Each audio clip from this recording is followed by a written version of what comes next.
Grand Rising, my good people. How you doing? It's Coach Renz. Welcome to the show today. Starting a little bit late, but we're going to get it done. We're going to get it done.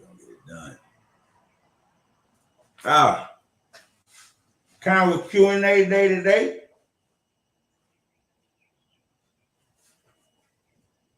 More of a Q&A day today, but we're going to start out with a subject matter. And that subject matter is going to be why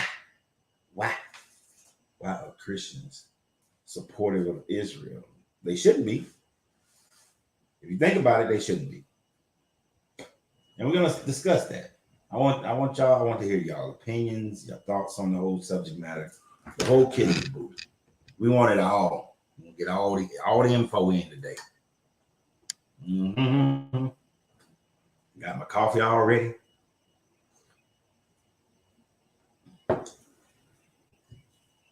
Reeves, why am I going to talk about the Quran? What do you want to talk about the Quran? I'm not as astute with the Quran. I practice it. I looked into Islam for about a year, and already just within a short period of time saw that it could not have been like the word of God. As soon as I saw slavery in it, I was pretty much done with it. So I don't know what you want to talk about the Quran and to what degree. If you want to talk about the history of Islam, how Malik and Ibn Zahi created it, made it a state religion, and then from there, the Arab nation adopted it. And so it was a religion that was spread by conquest.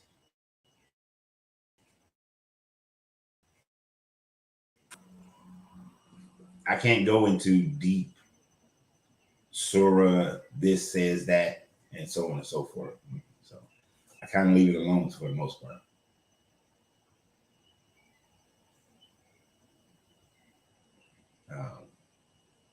So my apologies, but it's just not a field of study for me. I try to stay away from things that I definitely know that I don't know a lot about. Grand Rising being loved, Grand Rising Debbie.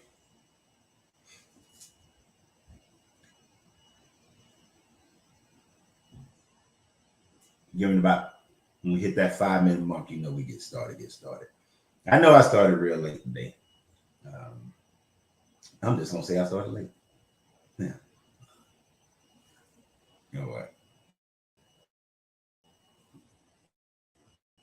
I ain't going to lie to y'all. That sleep dog had me. The sleep dog had me this morning. Why is it so crooked? I think with the camera. I never had it crooked a little bit.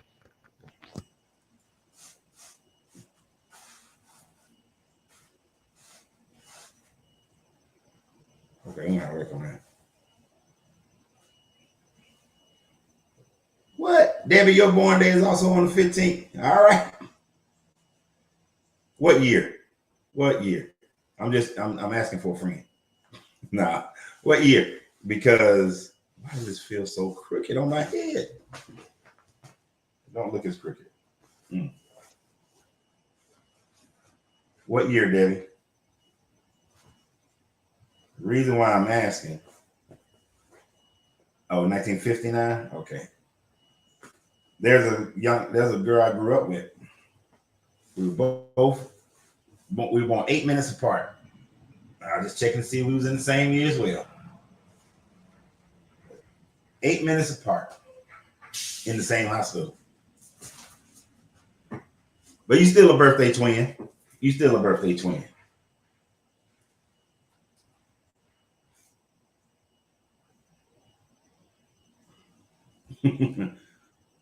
Grand Rising Quran. Henry. Grand Rising. Derek. Grand Rising. Greenville, South Carolina. Dude, why didn't you tell me you was in Greenville, South Carolina, Derek? What was that? I think it was this past summer. We rode up to Greenville and spent like an afternoon up there. We like Greenville. Thank you, Debbie. I'm gonna tell y'all, Greenville, if y'all are in the Southeast, Greenville, South Carolina, is a cool little spot to go visit. Don't drive down their main street playing your music loud though. They got a sign tell you they'll keep your ass a fine. But nice, clean downtown area. Got a waterfall and a little river that goes through the middle of it.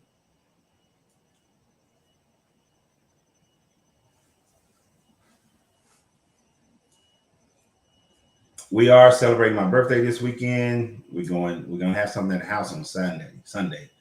But on Saturday, we're going up to a vineyard. We're gonna do cigars and wine tasting. But I don't know if any of y'all are in the close in Jasper, Georgia. But let me know. You could be invited, even if you don't smoke cigars.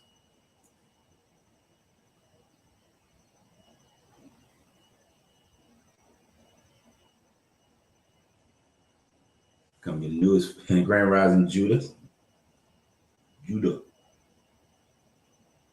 Thank you for that. Indianapolis.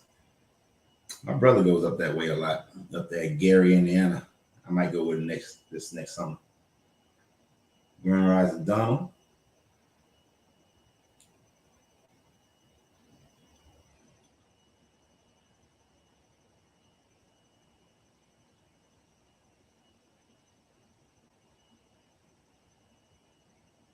Right. Caucasian do come from the Caucasus Mountains, connecting Asia and Europe. Gotcha. Don't know how the Moors play in your statement, though, Henry. Greeno, his mother's birthday is on the 14th. Happy birthday to your mom. My mother's birthday is actually that Sunday right after, so it's the 22nd of October. Grand Rising Michael, Glow, Grand Rising. Now, Koran said he already had the answer to the debate. Oh, what did he say? What did he say? What did he say? What did he say? What did he say? What did he say? What did Koran say? What my man? What Koran say? Am I saying that the way it's pronounced? Koran. Or is it Koran? No, it's Koran. Koran.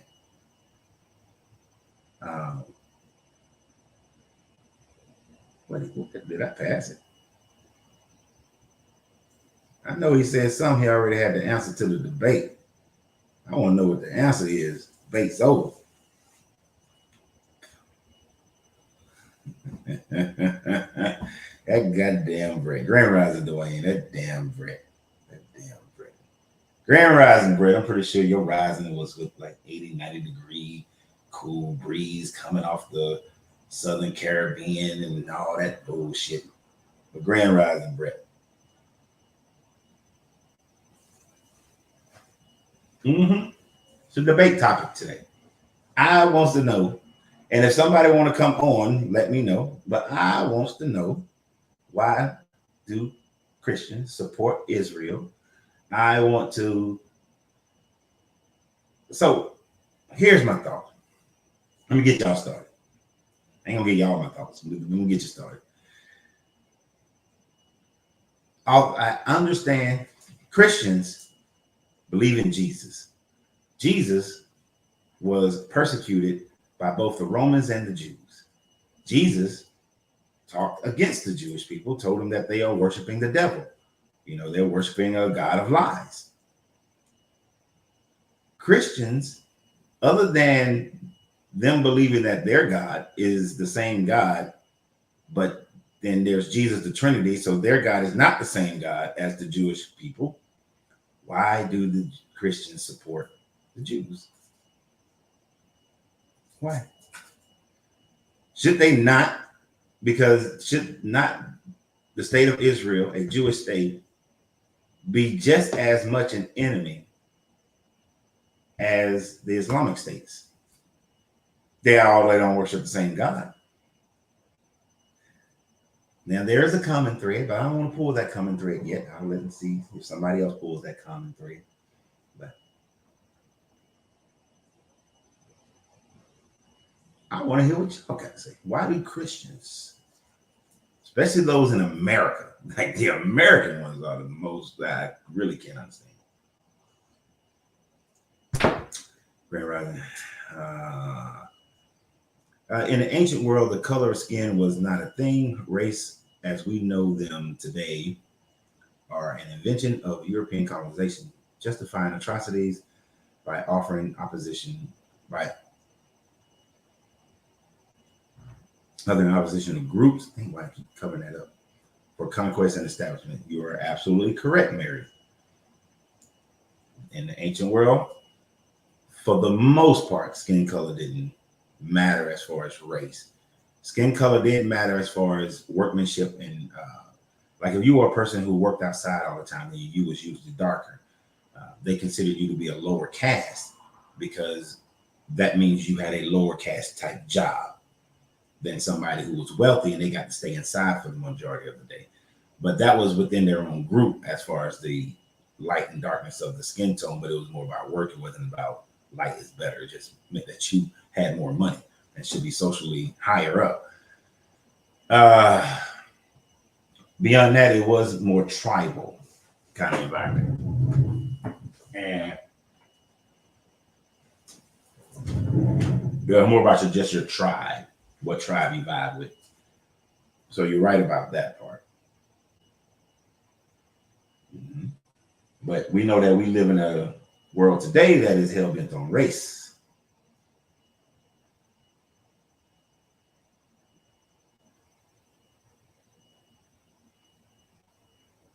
I think it's because they believe they're the chosen ones and that God is supposed to sustain Israel. Dwayne is he right there. Right there. He's definitely in the house, in the area. I want you to think about what Dwayne just said. And I'm going to talk about it. I mean, what's up, Coach? Been following you for years and finally got a chance to enter your live. Appreciate that, Reggie. Grand Rising, my guy. Appreciate you being here. Grand Rising, Michelle. How you doing? Henry Clark. The Israelis don't recognize the word. The Israelis don't recognize the. Damn it, keep moving. Don't recognize the word, but the word is Israelite, but Israelite now, but prefer Israeli because they are not the same as the children of Abraham, Isaac, and Jacob. The real Israelites are a mixture of different cultures and races now. Damn, Henry, you one of the first people that I've known who would actually say that. The last part. Well, say that your entire statement, though, actually. Yes, why do Christians support Israel who are Jewish and don't even acknowledge Jesus as their savior? Mm-hmm. So there's a couple of things. First, let me hit Dwayne's statement where he was saying that they're the chosen ones of God and that God is supposed to sustain Israel. Due to the fact that in the early 1900s, Americans went heavily into end time prophecies and end time preaching, as well as Europe did as well. There is those end time prophecies that they expect to happen. Grand Rising, Erica. Frozen. Am I frozen? But those end time prophecies are supposed to happen. And so Christians, in their mindset, not only because of you learn about the Crusades and you're supposed to take the promised land, keep the promised land, but when it comes to Revelation and with all the end time speaking people in the early 1900s and that becoming a major thing, we had to then the mindset became we have to support Israel because the Bible says that in those last days that Israel will be set up as a state, that the fulfillment of giving this land to the children of Abraham will happen.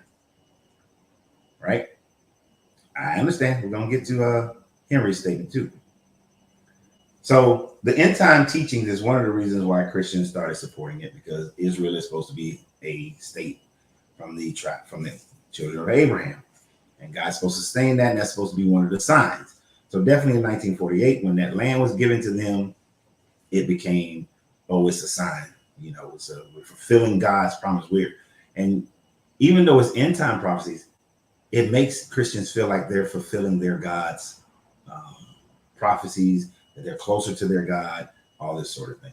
Like there's an emotional tie-in when it comes to that part as well. Right, so that's part of it. We know that one of the reasons why is because it's the white Israelis, and and Europe gave them that land, and America is controlled by white people. We already know that part, right? That was the easy part. That was the easy part. But that takes me to what Henry said. The Jewish people who are there now, the Israelis, they don't call themselves Israelite. They don't call themselves Hebrews because they know that for the most part, those who are in control are not Israelites, nor are they Hebrews. So they call themselves Israeli, which is more of a national statement. They call themselves Jews based on the fact when Ezra came out of Babylon, he started promoting the idea of being Jewish instead of being Hebrew or Israelite, because most of the people, well, one of the reasons, because most of the people their lineage was lost. They knew that they had some kind of connection to the 12 tribes, but a lot of the lineage, a lot of the information was gone. Because think about who they took out of Jerusalem into the Persian Empire. They took the elite people, the smart people, the ones who could read, who could write. The ones they left behind, those ones not so much into reading, right? They're just trying to survive. So he started referring to them as Jews, right? And when that started happening, it opened up the floodgates for anybody to adopt the religion. And when the Khazars, Ashkenazis, and all those, when the European Jew got into the religion, then they took over. They basically have taken over the religion. So even though they're thinking they're fulfilling God's promise to Abraham, they're really not, because the true children of Israel are going to be a mixed bag. Right? All these like jokers running around here in America, the Hebrew Israelites, and they saying the true Hebrew is black. No, it's a mixed bag. You're talking about people that's been conquered by Egyptians, by Arcadians, Assyrians, Babylonians, Greeks, Romans. They're going to be a mixed bag. They're going to be Arab looking, right? Huge mixture. And the more and more we are today, the more and more they're going to be more and more mixtures. So they're going to be they're not going to be this one genetic type that you can just look at. And then things flipped. I didn't do my matriarchy versus patriarchy video yesterday, but things flipped in the Hebrew Israelite. And this is another reason why they call themselves Jewish, because Ezra was like, we're going to go through the father's bloodline. We're going to switch totally to the father's bloodline. Whereas prior to Hezekiah, it was the mother's bloodline. Is how you accounted for your ancestry. So you don't get that. They had that switch. So that's how you become Jewish instead of Hebrew or Israelite, because they went hardcore patriarchy instead of it being kind of more balanced. More about that in a subsequent video. So Christians, when they look at the current Jewish state, one of the things is that they think that they're supporting God's will. Americans just demonstrably don't like Jews in general. Hard to understand why, outside of religious pretext. That's the funny part about it. That's what's funny. If you deal with the average American, average Caucasian American especially, but no shit, the average American, they have a distrust for Jews.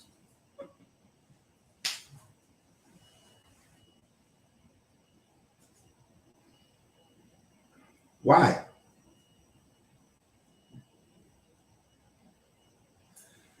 They don't like Jews, but yet they support Israel.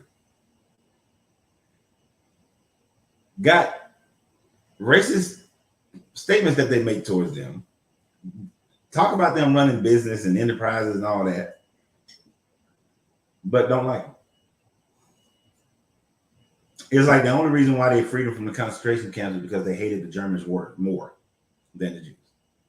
even though America had a huge German immigrations during that time, prior to World War II, that there were like the Midwest was full, the Midwest and the North Midwest full of Germans.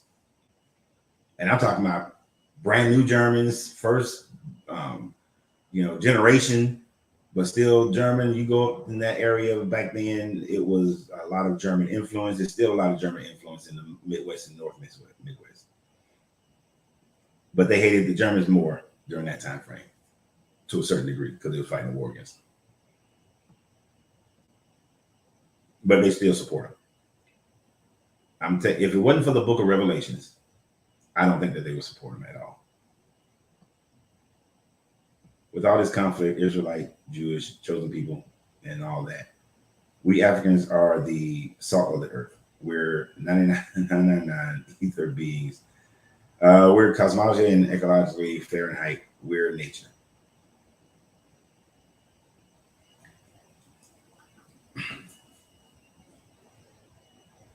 You see, I can't. I was with you for a minute, but I can't do that. I can't. Because when I study African history, I see some people who are just as jacked up as anybody else without the influence of Europeans.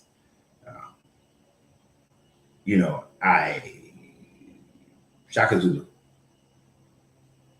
Now, European influence caused him to lose his kingdom, but he created his kingdom, and he was incredibly violent and self-centered, right?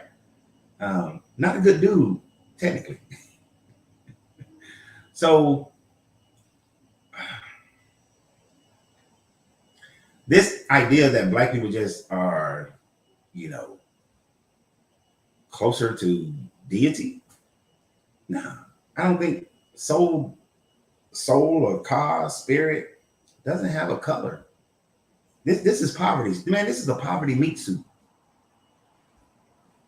But I understand when we look at the most recent history for the last 2,000 years, Caucasians been messing it up.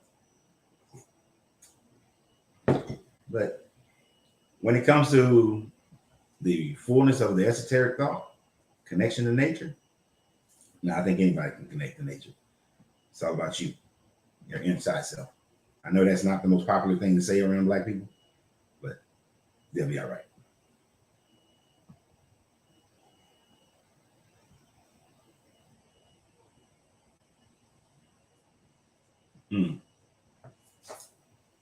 Solidarity, they have their group of financials and the legal system that dominates and destroys others wherever they go. They dominate where they go because they are constantly using their system. I can't be mad at them for that. Many of the people they call them white are Jewish, government officials and Hollywood. I can't be mad at them when you look at the Old Testament from a business perspective, there's a lot of group unity of business that you're supposed to conduct, of how you're supposed to conduct yourself, and they follow that. They follow that. They got their whole year of jubilee. They don't charge each other interest. They give out a loan. It's funny, like Ethiopians do this as well. I've noticed this, and it was weird to me. I was going to do business with one Ethiopian guy. And I was like, okay, wait a minute. I'm trying to figure out how he make his money on this deal, on him giving me the money to finance the project. I'm like, well, dude, you're not making your money. He was like, oh, don't worry about that. I'll make some money, and it wasn't like we was talking about $10,000 or nothing.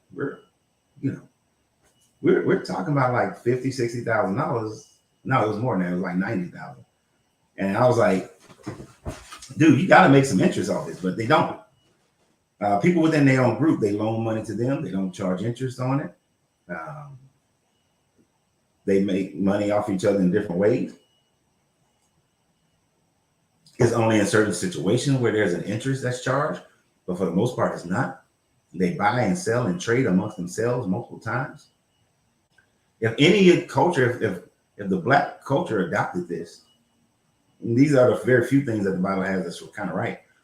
adopted the business mentality, oh my damn, the amount of power we would have. Like the amount of power we would have. Oh, if black people adopted this mentality. You know what I'm saying? Just I got to tell you from what I'm starting to learn and realize about the Hispanic and Asian communities, the Europeans are trying to break up their family units, just like they're trying to break up, just like they have broken up a lot of the black family units. They're now really targeting the Hispanics and Latinos in America because they're like, oh, their numbers are growing. There's just as many of them as there are black people, and we cannot have them in solidarity and unity. That's too large of a number of people. They avoid teaching maternal DNA. That then passes to the male and the female. Paternal DNA gets lost unless you keep mixing back into your paternal bloodlines. I'm going to talk about that in a later video, young lady. But it's good talk.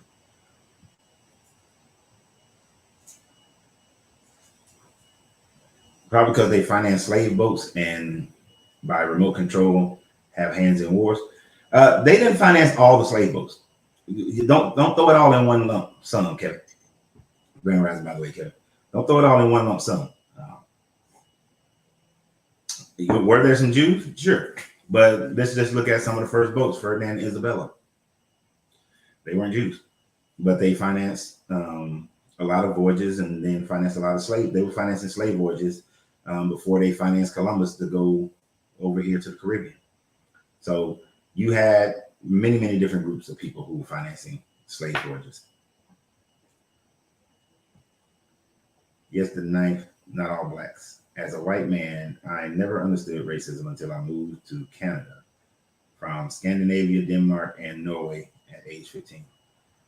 Hanson, because I know I will mess up their whole Denjal Jack up. I'm pretty sure I messed that up. Hanson. You know, it's the weirdest thing, Hanson.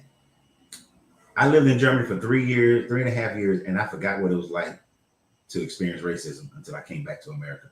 So I understand completely what you're saying about not understanding racism, because it was living in a country for 3.5 years and forgetting what it felt like. Yeah. Yep. Devil comes in all colors. Black liberation ideology is no good. Being black does not make you good. It sure as hell doesn't. I know I'm way, way the hell behind.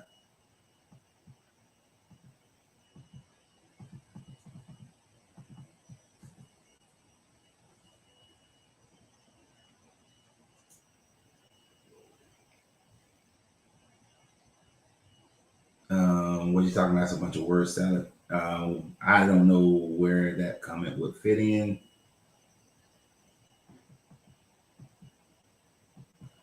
You know what? I can't. Let me just jump down here to where y'all currently talking. Shit. I don't think. No, Jew is not a race. You're right about that one. It's not a race. It's a religion. It's a culture. It's not a race. Right. It's just a belief system, a culture. It's not a race of people. No. It did originate from the Hebrews, but anybody can be a Jew. Anybody can.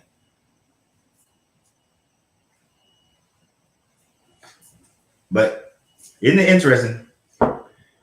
Ain't no dark skinned Jews in power or control over there.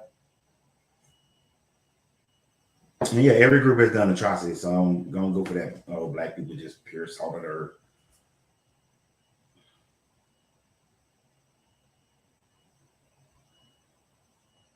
Pharaohs killed every firstborn son of an Israelite because their numbers were growing.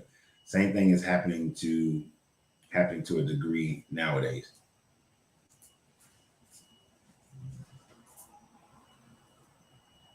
If we were to accept that story as a true historical event, which I don't, but let's just say we do, but just for shits and greens. Yeah, this whole assault on Um, they've assaulted people in different ways as far as trying to control the birth of the minority group that they don't like, or the group that they don't like, period. And I've seen this in different confrontational states. Whether you were looking at Planned Parenthood, back in the day, to all the way up to now. If you notice where they place these things, the only reason they went against abortion recently is because the white population is slowing down to such a degree that they know they've been saying this for 30, 40 years that they're going to lose. But yeah, you always try to annihilate people at birth level first.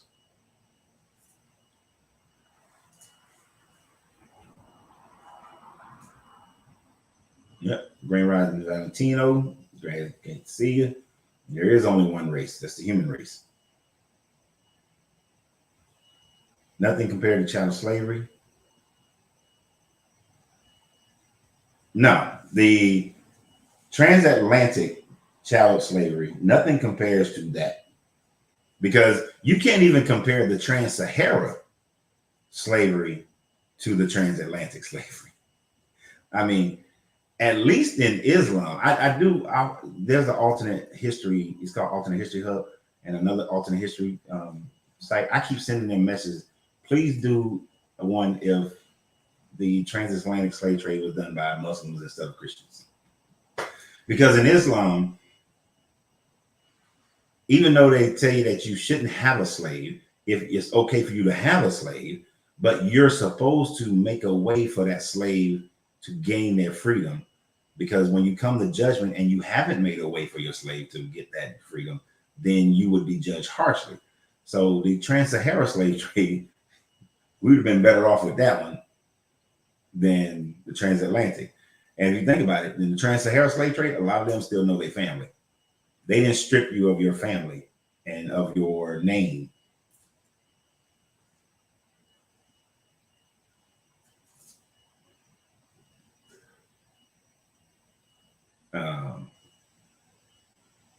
It will take all life to make the wrong right in life.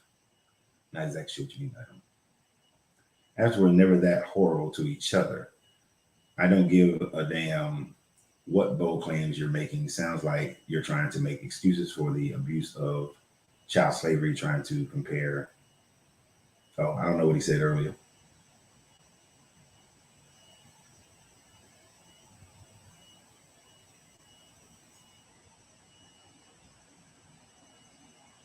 No, nothing compares to the chattel slavery that happened in America. But when it comes down to people just being, there's no such thing as a society of just good people. And it's not, my whole point was it wasn't broken by race. Race doesn't make you good.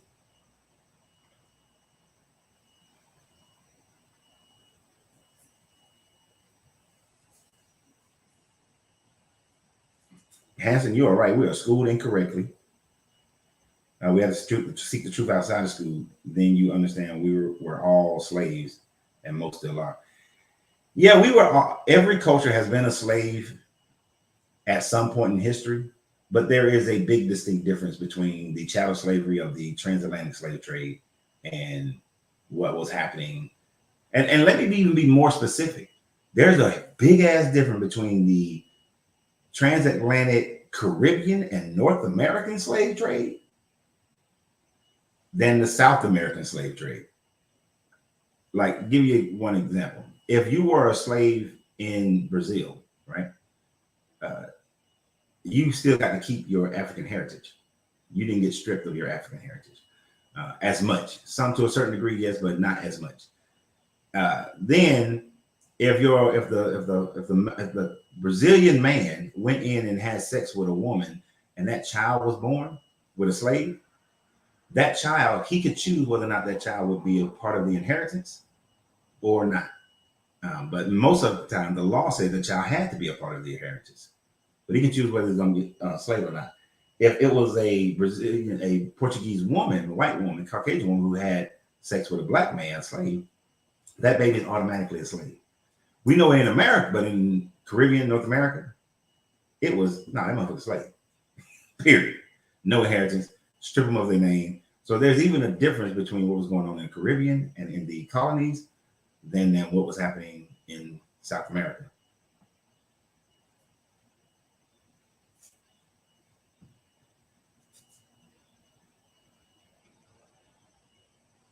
The Jews that are in Israel right now from Turkey, man, a lot of them from Europe, bro.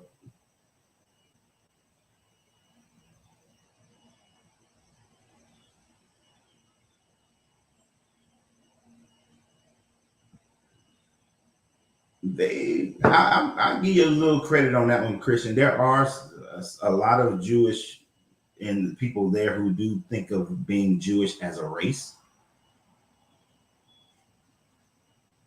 But they think themselves to be more Israeli than Jewish when it comes to the race part. Well, it depends on what group you're talking about, so let me not say that. Yeah, religion is very dangerous.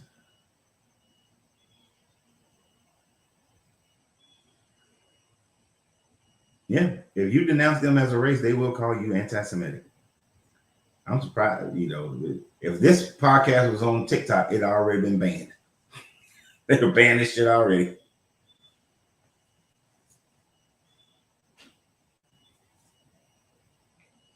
Kevin. That whole thing about most of us were already here is not true at all. That is a rhetoric that began in and around about the 1950s because of Black people's embarrassment about the transatlantic slave trade. Because effectively what you're saying is that European companies were willing to pay taxes on cargo that they never had just to facilitate a false narrative. That monetarily does not work. And when you follow the money in every situation, you look at the money has to work for the event to occur. So that's a false narrative. They try to say that it took like 96 months to get here. No, it does not. You can sail from Africa to here in 30 to 45 days. So it didn't take as long. The trip wasn't a long trip. And the majority went to the Caribbean and to South America, which is where you see the largest number, even still today, of Black people on this side of the planet. You would also have to falsify all the purchase records of slaves and those people paying taxes on those purchases.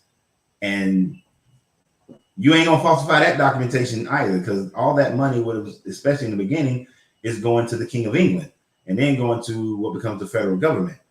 They're not gonna falsify that information to do that.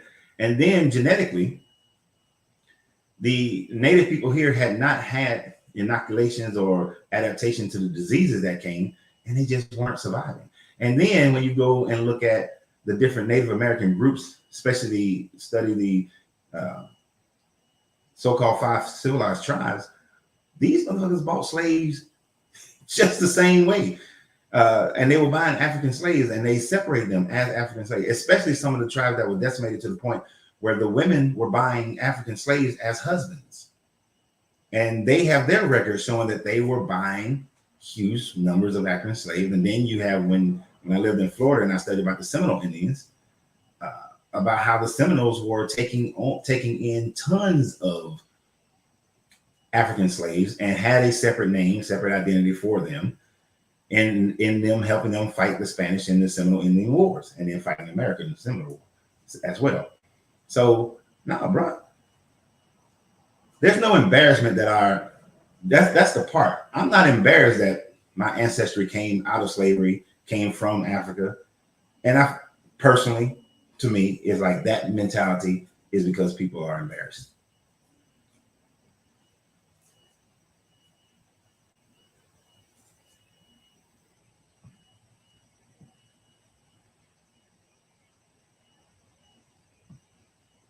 Now, cruel. I think research that trans-Sahara slave trade. It had some atrocities, yes, but it was not as bad as the transatlantic, in my opinion. We can all have our different opinion on that one, what's worse and what's not.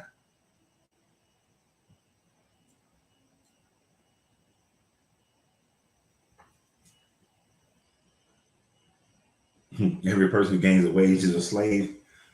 That's a different kind. At least you have the right to choose and leave.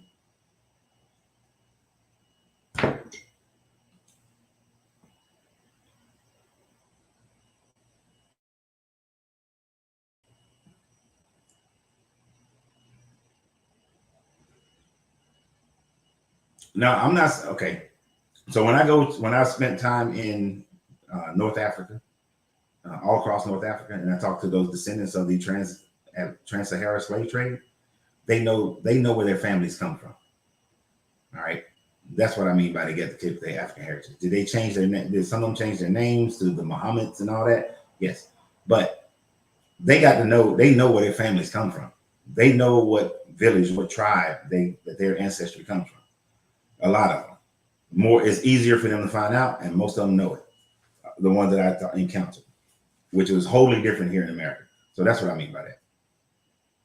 And this was me specifically when I was in Saudi Arabia, United Arab Emirates, Oman, Yemen, Bahrain, Kuwait, Qatar, Libya, Morocco, Tunisia, Egypt. And this was me talking to those people there and going to the museums there.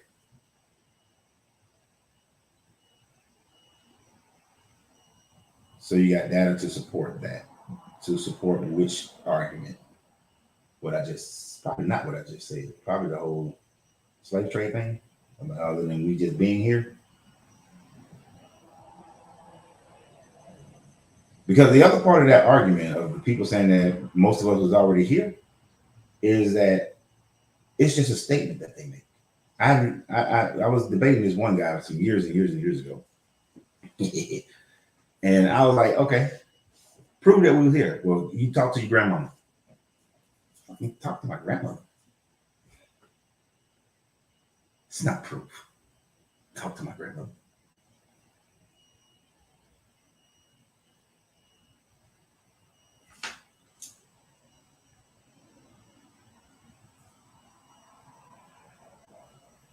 Yeah, most people who are in Israel, they have some type of European DNA. The ruling class, the one who's in charge. But here's the thing about race is just it's so made up that you can create a race if you wanted to. If you wanted to, we can create races within the black community based on skin tone. Because like the Spanish did that. They broke them up with mulattoes and different variations.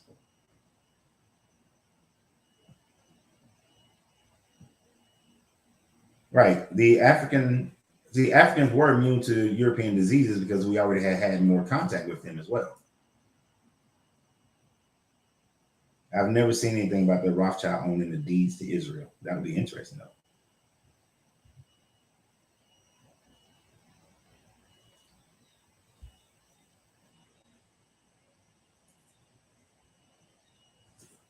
though. Ooh, not some ashes on the floor.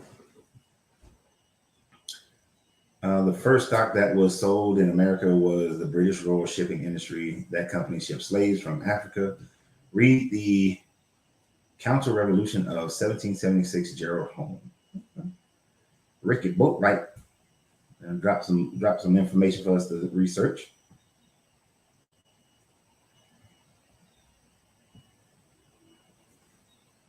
Right. And we're not educated. I'm gonna say that the world really is not educated and are given the propaganda of whatever country that you are born and raised in. I do like that thought process on that one, LaQuinn, because that is the truth of everything. Like I thought I knew about the Cold War until I went to Russia and started seeing the from their perspective, and it's completely opposite. And you can imagine how that affected my mindset in my early 20s. Like I started saying, okay, all right, now I definitely know I'm on the right path of looking at both sides of the story.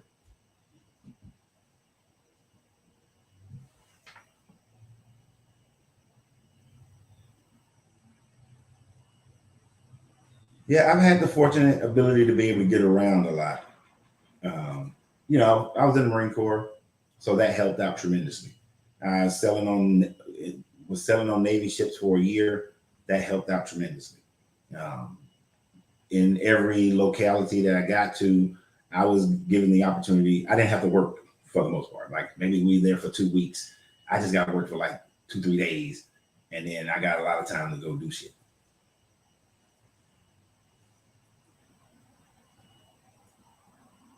According to your understanding, where is Egypt located? In North Africa.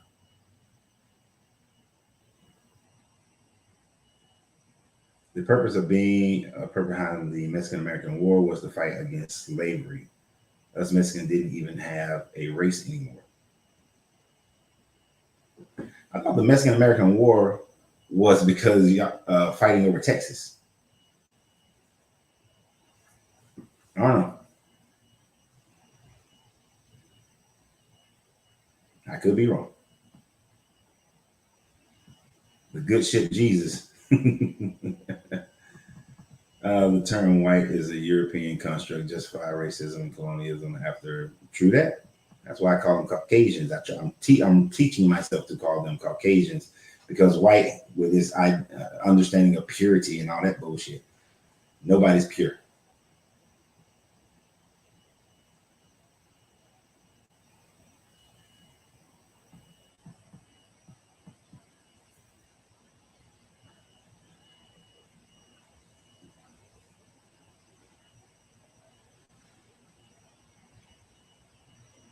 Are you having some sound? Somebody having some sound problems?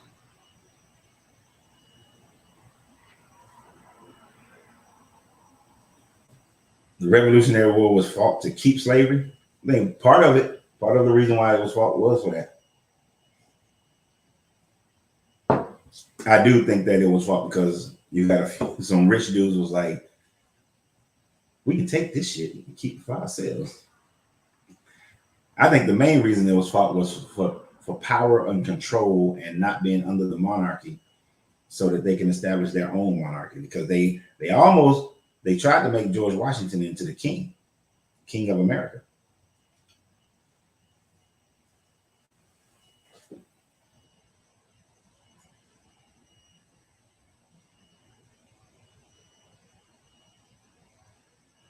And ethnicities and culture is how people used to be, not race, not color, but your ethnicity and your culture was how we grouped together back in the day.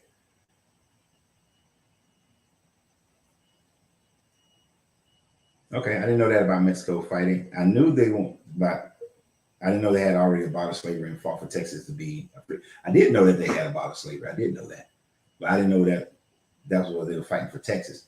I have to research some more.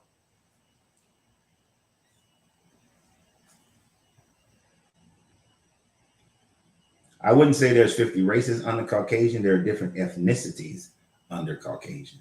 Like you can have the ethnicity of being Irish, because Irish is not a race, or being Scottish, or being German, or Germania, French.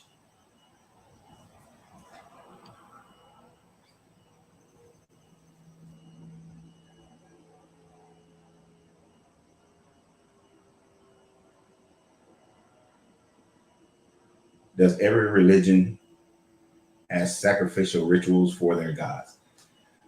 For the most part, I can't say every. That's very finite because I haven't researched every religion. All the big ones have some type of animal or human or sacrifice. Buddhism doesn't. From everything I've seen in Buddhism and Taoism, but Taoism is more of a philosophy, and to me, Buddhism is more of a philosophy as well. You know, they kind of border Taoism. They kind of border because there's no worship of deity and in Taoism there's no rituals. Taoism is definitely a philosophy. Buddhism is kind of half and half. But those two, from what I've seen and what I've read and understood, they don't have any sacrificial stuff. But every other religion, you sacrifice some shit. Or back, at least back in the day, they used to sacrifice stuff.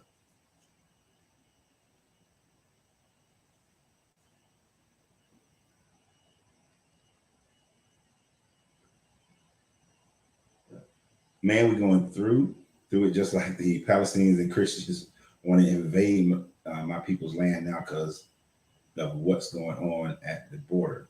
All right, Chris, who is your people? And they want to invade your land.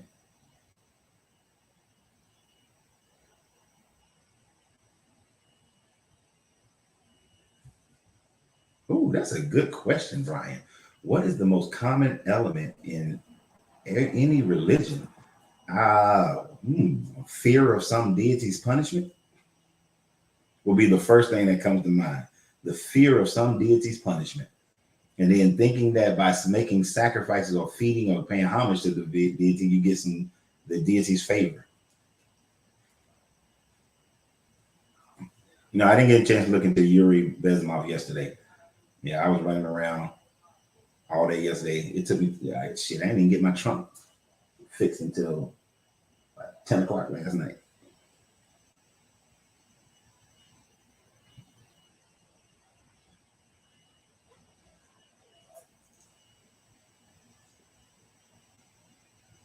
Right. Caucasian does have a lot of people who are darker skinned. But words mean whatever we desire for them to mean in context of the current of whatever time frame you're talking about. If you say Caucasian today, you will not consider people, Indians, Pakistanis. Most people are not going to call them Caucasian. It's just like if you said Asian today. Most people don't know that people from India are considered Asian. When you say Asian, most people think Chinese, Japanese, Korean, North South Korean, Vietnamese, all those areas, Bangladesh, Thailand. But people in India are part of Asia, and they're Asian. But so it has the kind of, even though there is a truth to it, in common thought, Caucasians are Europeans. Asians, all them other people, the Asians, or Near West Asians.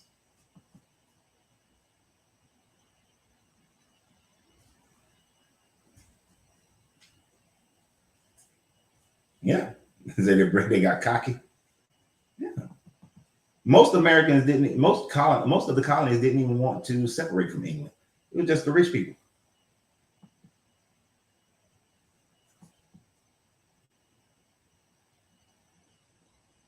I'm first generation Mexican from Texas. If you turn on Fox News, all you hear is they want to do. Okay, I see what you're saying. With the border crisis. Shit, I think if America could get away with it, they would invade Mexico and take it. They would invade Mexico and Canada and take it.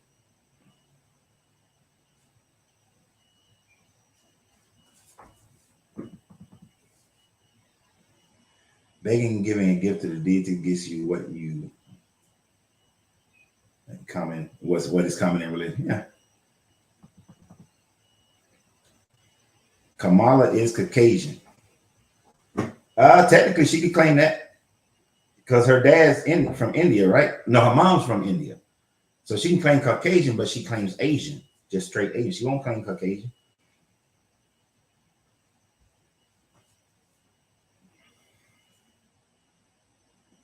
Right. When we hear Asian, we think Oriental, which, of course, now Oriental is a slur because we've changed the meaning of the words, or the meaning of what the word, the impact of the words, I should say.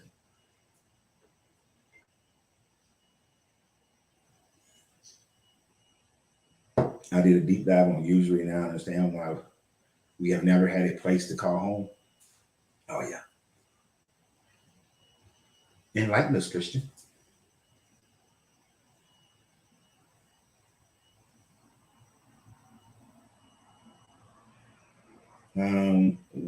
We even have the relative deities as all other cultures.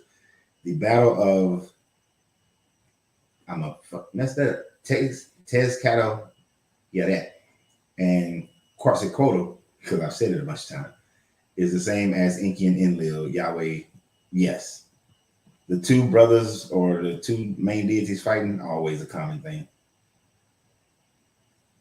This lady was offended because there is a Caucasian dog and a Caucasian spice. They thought it was racist, but this is why. Wow. That's like getting mad because there's a Greek spice. Like that Cavender's. Oh, that's my Greek spice.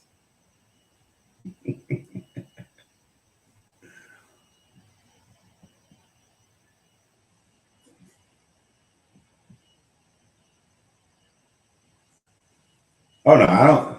We wouldn't invade, but they're gonna trick Mexico. One day they're gonna trick Mexico and Canada into becoming part of the United States. They're gonna try to, but I don't think it's gonna work. They're gonna try to convince them to become one nation.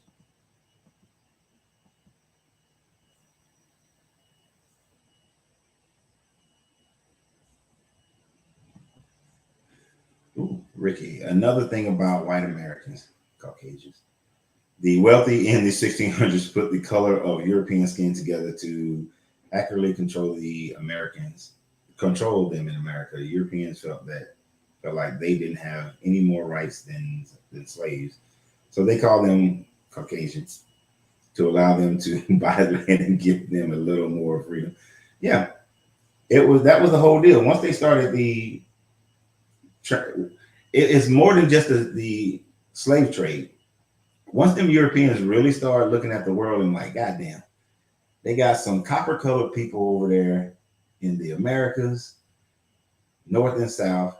We got the brown people in India, the black people in Africa, and the cream colored people in the beige people over in Asia. Shit, ain't many of us fight all them. Hey, you little serfdom, y'all white, y'all better than them. Little something, something. And them jokers went for it.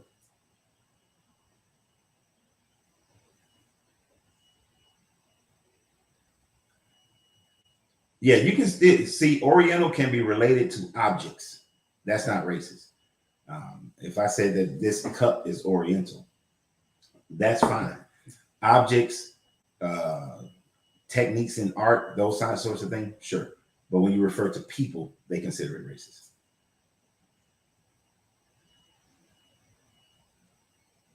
We still got the NAACP, so why is colored people offensive? Oh, because the NAACP is a bunch of bullshit. Right. They should change their name if they were actually for just black people as they originally started out, then their name would have changed. But since they're not for just black people, they can keep it that way. Because now they can say they're for all people of color. It should be the NAAPOC. But they don't get shit done.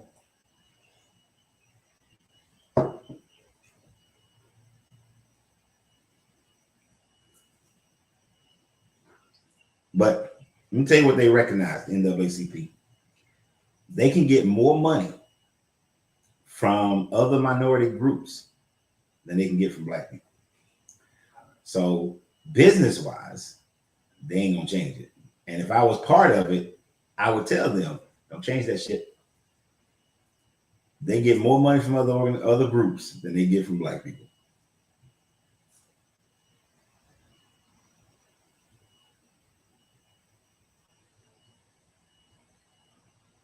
Ben Franklin said this: all the world is dark and swarthy and chiefly tawny, except for the Saxons. So let's make this side of the world light and bright in front of the inhabitants of Mars and Venus. I've never read that about from him, but that fits his personality. Yeah.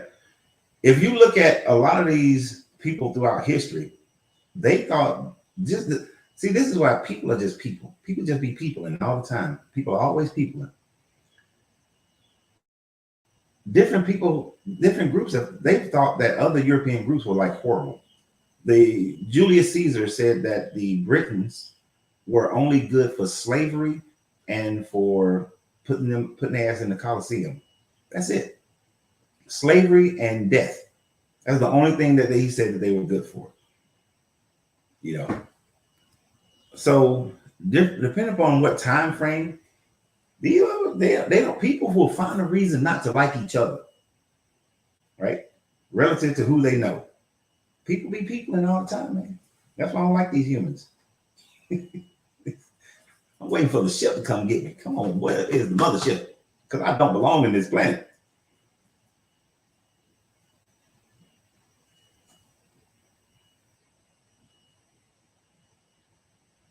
No, the Queen, you're probably right. I don't think America would be able to convince any of these countries to create like a North American, some kind of North American unity under one governmental system. But I know it's been something that's been in the books. It's a thought process. It's a plan. But to actually do it, I don't think America can accomplish it. Won't be able to accomplish that without some type of warfare.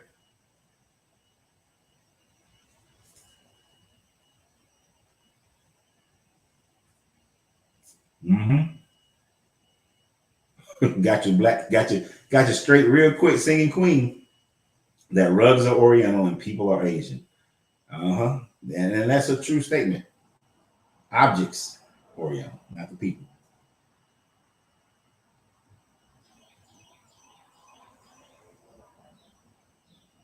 Oh, I didn't know that. Obama signed a bill eliminating Negro from Oriental from the speaking of that, okay, let me, because we can always talk about anything, right? Because we done went so damn far away from the original subject matter, it ain't even funny. What do y'all think about Biden signing with that? I don't know if y'all saw my video yesterday. How many of y'all saw my video about what Biden signed yesterday? Yes or no, if you saw it. Let me know. Yes or no if you saw it.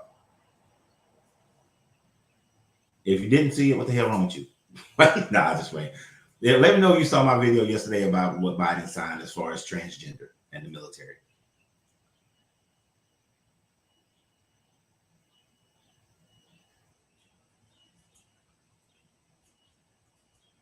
Eric, okay, so Debbie saw it. Erica didn't see it. Cry didn't see it. Christian seen it. You can hear them birds. They are kind of loud.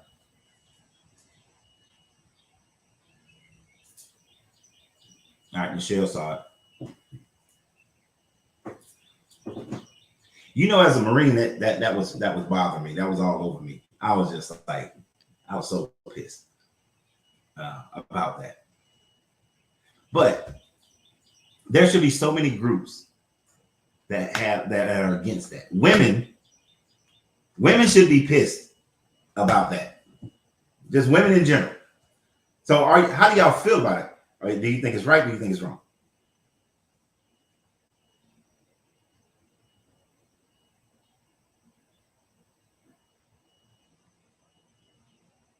I have to watch what I type. I have one stick left.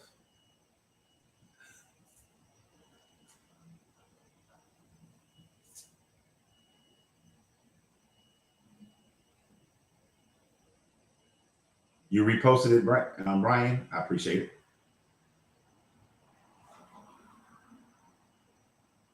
James said it's wrong like I think some men won't appreciate it because the men really don't like being around trans men. You goddamn right about that one. Women should be fighting against it. Men should be fighting against it. And I know I'll be saying, let me see, the women the women who become men should be fighting against it as well. The only people it benefits is the men who trans into women. I think that's called a trans woman, right?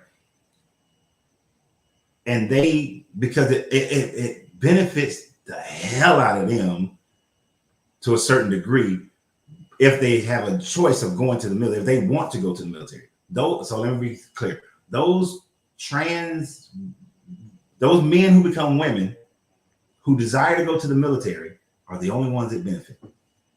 That small group, it fucks over everybody else.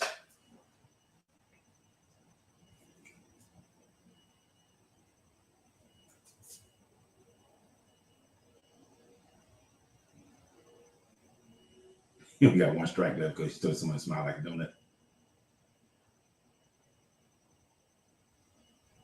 Biological women who become men are called. Okay, so if you were, so okay, got it. You know, I try to be respectful to the little people, but I ain't gonna go out of my way. Right. So I want you to think about this. If the federal government is telling trans people that regardless of what you want to be called, we are not truly acknowledging it. Because by saying that if you were born a man, you still have to sign up and register for the draft. But telling women but if you were born a woman and you become a man, you don't have to register for a draft. The federal government is basically saying you still a man and you still a woman, no matter what you do to your body. Now, when you look at the PFT from E1 to E4, your PFT matters in your promotion. It matters tremendously in your promotion. A man, we used to get up on the pull-up bar when we had when I was in units that had both male and female, and we do our PFTs. So a man has to get 100 points, a man has to do 20 pull-ups. A woman has to hang on the bar, you know, with her arms bent. I forgot how long it is. Let's just say it's a minute, right? We would do it next to our ladies, our females. I hate using the term female when I'm talking about people. We would do it next to the women to motivate them. You know, you up there with her and you're like, come on, you can do it. Keep hanging. All right, come on, dog. You can do it. You got this. You know, it's easy. We can just hang. Our arms start bending, and once at certain degrees, she's done. But, you know, we like, no, pull it back up. You know, we there to motivate. But as a man, I can hold myself up a lot longer than a woman. So think about a trans woman. That joker is holding himself up. He getting them 100 points. When I was in, the women only have to run 1.5 miles. I think now in the Marine Corps, they have to run 3 miles. To get 100 points for the men, you have to run 3 miles in under 20 minutes. And I think for the women, they have to run 3 miles in under like 25, 27 minutes. I don't know exactly what it is today. Right? A trans woman is going to be able to run that 3 miles faster than the average woman. He got higher probability of getting that 100 points. And then the sit-ups were 80 sit-ups in a minute or something like that, 1 minute or 2 minutes. And now and the women only had to do like 40 to get that 100 points. These jokers gonna be getting them 100 points like that, which means they'll get promoted faster than the average woman, biological woman in the Marine Corps or in every branch, right? Because the PFT counts. You getting 300s on your PFT, and then your uniform is squared away, you doing your job, you've got proficiency, they getting promoted. We have to run, if you can run 3 minutes and 3 miles in under 20 minutes, you get 100 points.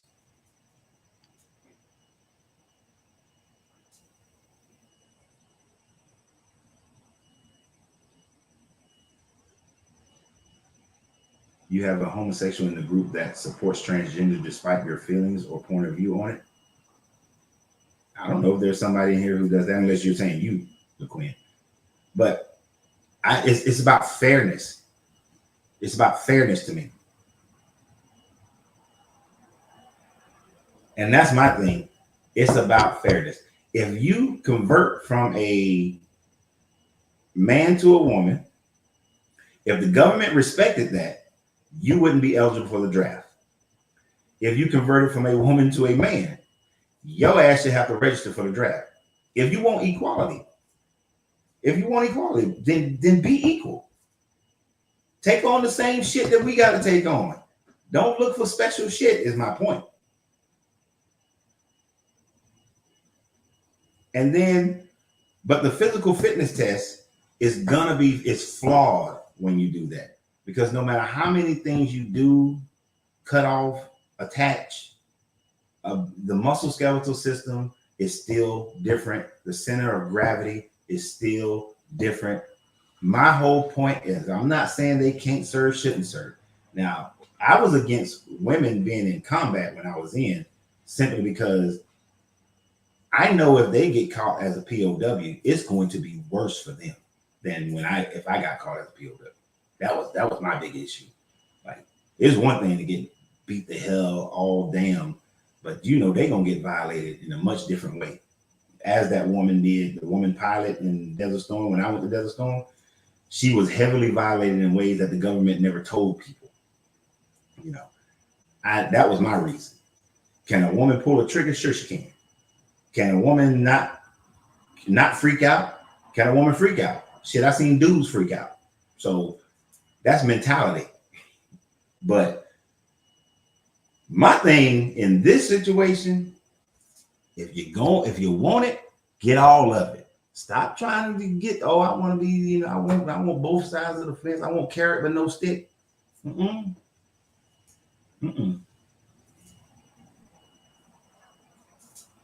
You transition and you still of age for selective service, your ass should have to sign up.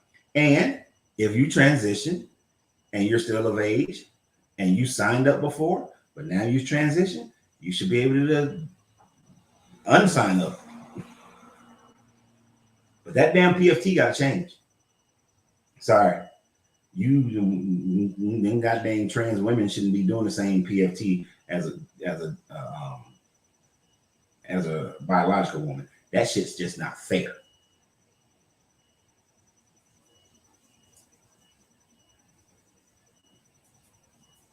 That had me all twisted up in the game like a big dog yesterday. I was mad as shit. I was like, this is some bullshit.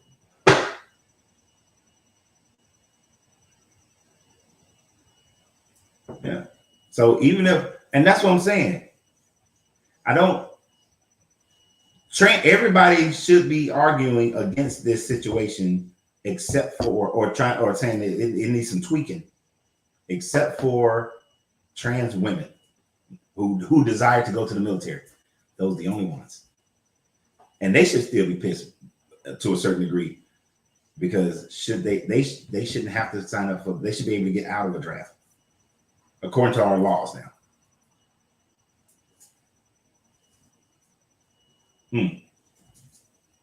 PFT is your physical fitness test.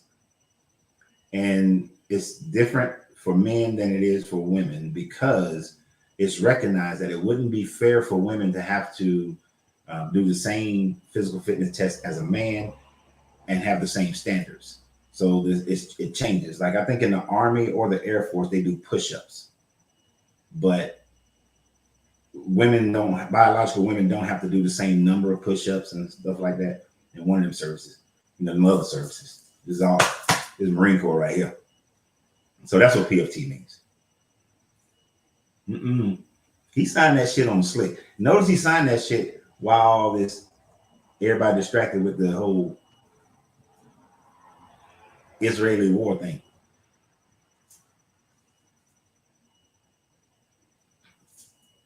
I'm always looking for what they signed when everybody is distracted. You one step is 1.5 to 2 steps for me. Oh, yeah. Exactly. So that's why the tests are different. But when you got a trans woman, this motherfucker got man abilities. They got man abilities. And when you look at military training, especially in the Marine Corps, because that's the one I can identify with the most, the amount of training that we do, especially when you're in them lower range, your ass gonna be fit for the most part. You're gonna be fit. And a trans woman gonna be man fit. So that motherfucker, he getting promoted. And it's gonna be some women who are gonna lose out on promotions because of that. You know, if that happens. I don't know how much is gonna happen, but in the future I can imagine it happening even more. It's gonna happen. It's gonna happen. But then you would be dismissing women that can do that as a natural woman. No. Or are you saying that it should be the choice of the natural woman whether they want to perform the same physical test as the men or not? No, it's just setting the rec in the way we do it. And on average, women will not be able to get those 20 pull-ups on average. And I've lived that life. I've seen women in the Marine Corps try to do it. And if you had 50 women show up to do 20 pull-ups while they're going through Marine Corps training, you might get 5 who can do those 20 pull-ups. The overwhelming majority cannot. And I'm talking about like at the end of boot camp. And when you are your most fit at the end of Marine Corps boot camp. And when we get into our school, now the women, they do an extra month in boot camp than men because we didn't go to infantry training. I don't know if women are starting to do that now, but then we go to our schools. When we get to our school, we take we take a test or do a fitness test. Those women are not doing 20 pull-ups. It's just the way the center of gravity of the woman is in her hips, so it makes it where she can't develop the same level of upper body strength as a man. So it was only fair that a woman doesn't have to do the same test. That would be unfair to women. So no.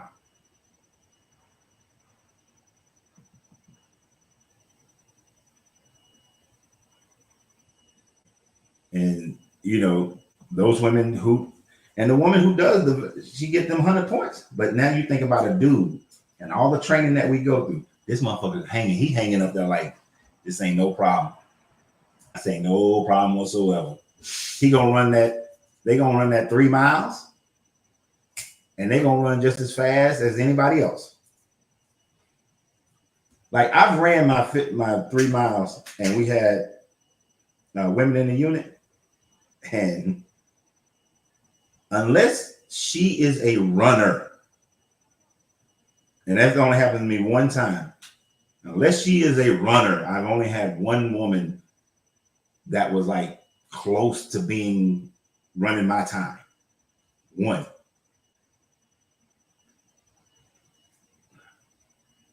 Shit, that's why Peachtree Road Race we have here in Atlanta it's like 3-4 miles, 3.5 miles, something like that. And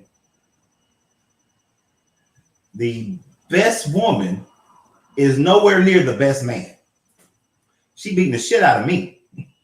But for all the dudes that train for that race, she ain't beating them. It's just the difference between them. Ain't nothing wrong with it. It just is what it is. I'm not saying that puts one over the other. But we have standards for each.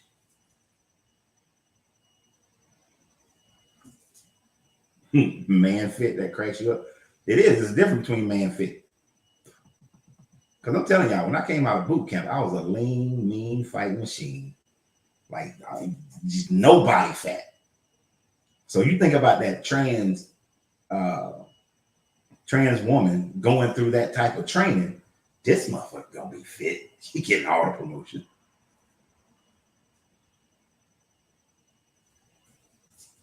No, I don't like the idea of natural women going to war.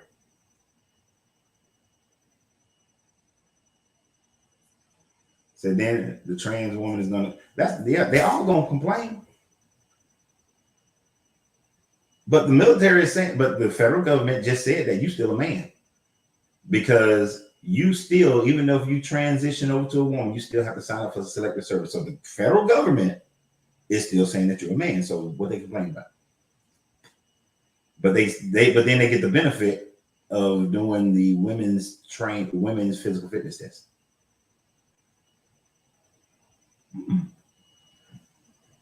You just have to do the men's physical fitness test because the government is still considering you a man. That's all. That's a fix.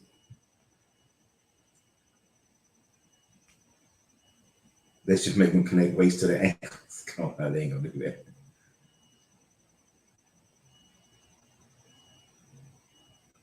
We're not speaking on theory. We are speaking from experience. I have fought a man in combat training. You can get punched by a man your size and nothing like being hit by a man. You can get punched by a man your size and it's nothing like being hit by a man that size. Explain a little bit more, Erica. I think I know what you're saying, but I'm not sure. 20 pull-ups are even hard for you? Hell yeah. It's 6.2 miles. I guess you're talking about Peachtree Road Race.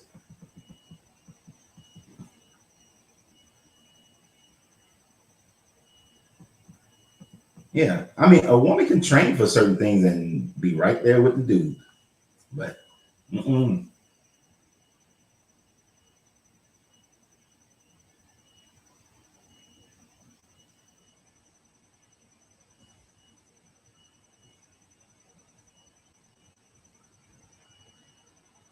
let's call them trans Marines.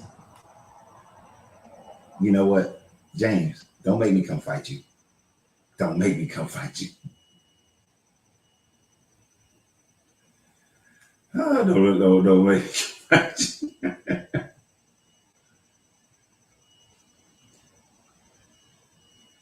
Oh no, in the gym, look, and I go to the gym. I'm one of them fat dudes in the gym now. I'm a fat dude in the gym.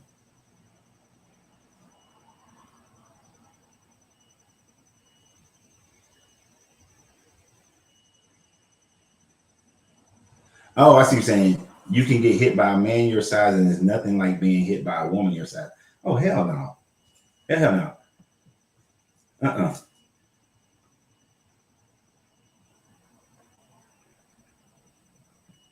There is nothing like it. It's totally different. A man hit you your size and a woman hit you your size, it's a different impact.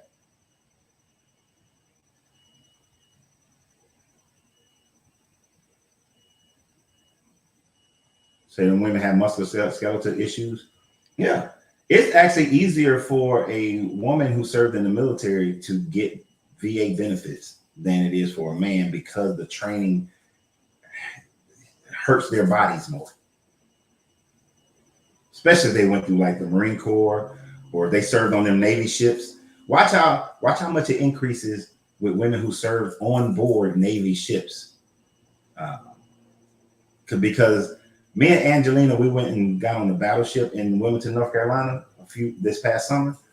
And I one of the things I wanted her to recognize is them damn ladder wells, them steep ass ladders that you go up and down, sliding up and down. That shit takes a toll on your body. The brave, the proud, the petty, oh, y'all going to hell. Y'all wrong for that. Do you think the U.S. troops will deploy? Do you think we will deploy troops to Israel? I personally think it is an exercise in futility. If things get bad, if countries like Jordan, Syria, if they start to engage and it becomes a prolonged war, then yeah, we will.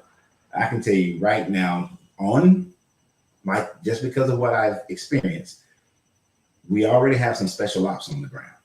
But I think that if those countries get involved, Iran, Jordan, and all them, we will then put troops on the ground.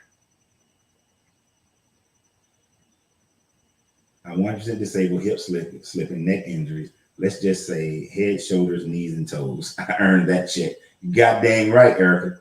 You damn right. You earned yours, I earned mine.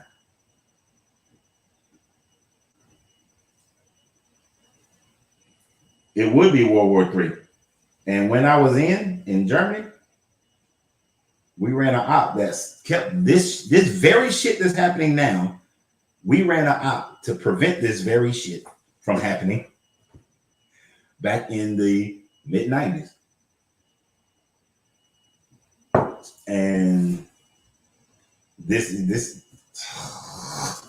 we ran that op in the mid-90s to make sure this shit don't happen. I don't know why they didn't run the ops to make sure it don't happen now. But well, it's different though. It's different. Now that I think about it, it's different. But yeah, same bullshit though. Right. And then you got to think if Iran joins it and Jordan joins it, then what is China and Russia going to do? You know. Well, the first thing that they did is that they moved the carrier fleet closer. Now, what people don't realize, the carrier fleet also has a helicopter carrier fleet attached to it. Attached to that helicopter carrier fleet, or part of that helicopter carrier fleet, is a whole bunch of is a Marine Expeditionary Force. Marine Expeditionary Force is situated where they can go and sustain war for 30 days without resupply, which will give enough time for other groups to come in and to set things up. So just by moving into that Eastern Mediterranean, they ready. They ready.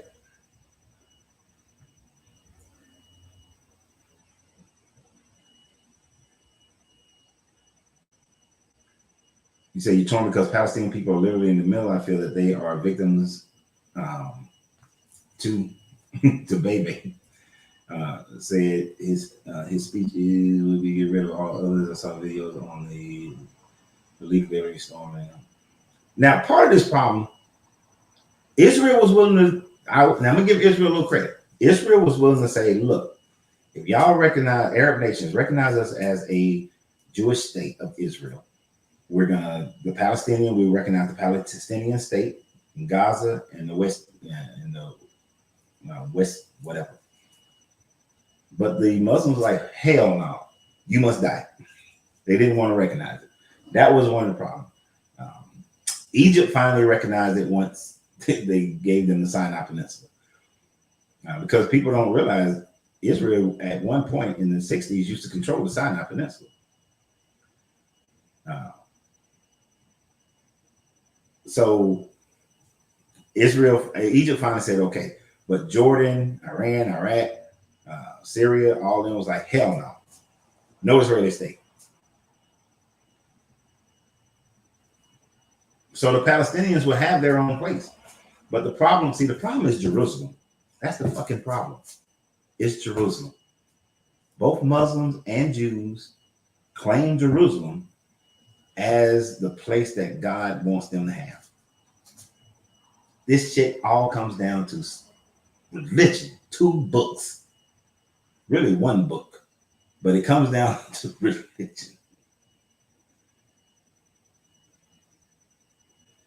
And that's the crazy thing. Egypt ain't gonna get involved because Egypt is heavily supported by America. So Egypt is probably being told, sit your ass down. Don't you say nothing.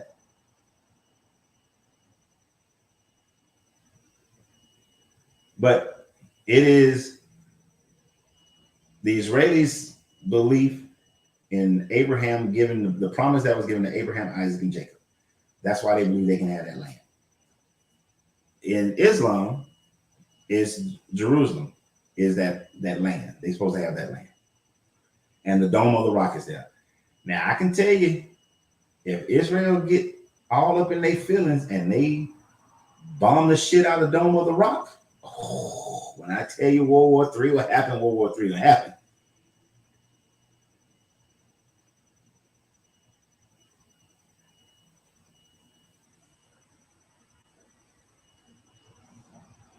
You're saying actually 2 people, Ishmael and Isaac. Well, that's where the split starts between Ishmael and Isaac, Abraham's 2 sons.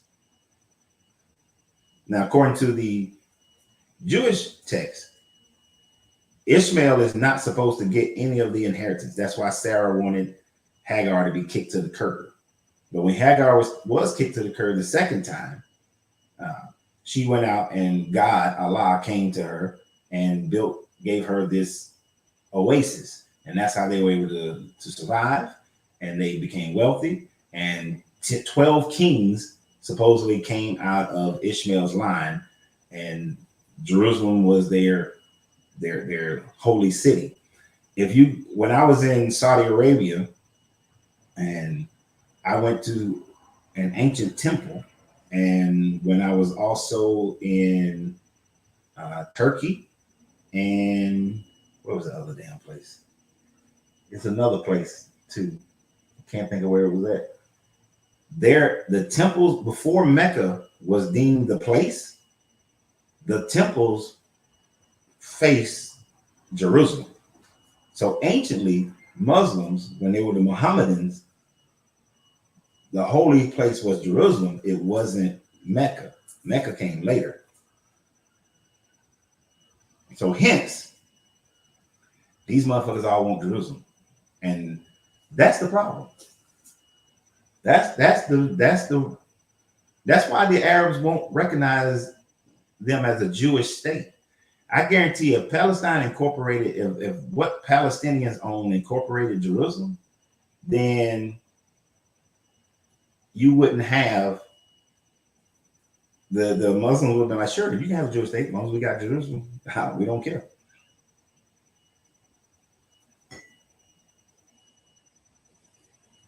And plus, they also need, correct me if I'm wrong, they also need Jerusalem because according to, from what my understanding is, according to their teachings, at the end of days, Muhammad is supposed to return, float down to the top of the Dome of the Rock, and then a ladder is going to be placed there so him to climb down the rest of the way. Now, if your ass not floated down from heaven, what the fuck you need a ladder for? That never made sense to me. So, they need to have the Dome of the Rock and they need to have Jerusalem in order for them to facilitate their end times as well. Now, the Jewish people is like, we don't care about that because they ain't got that end time. They ain't really thinking about that.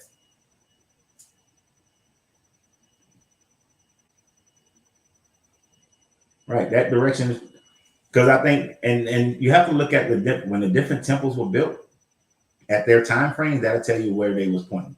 What was holy to them?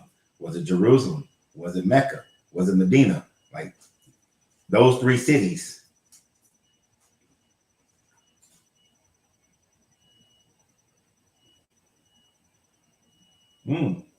Some of the temples that were built during the time of Muhammad, though, were pointed towards Jerusalem.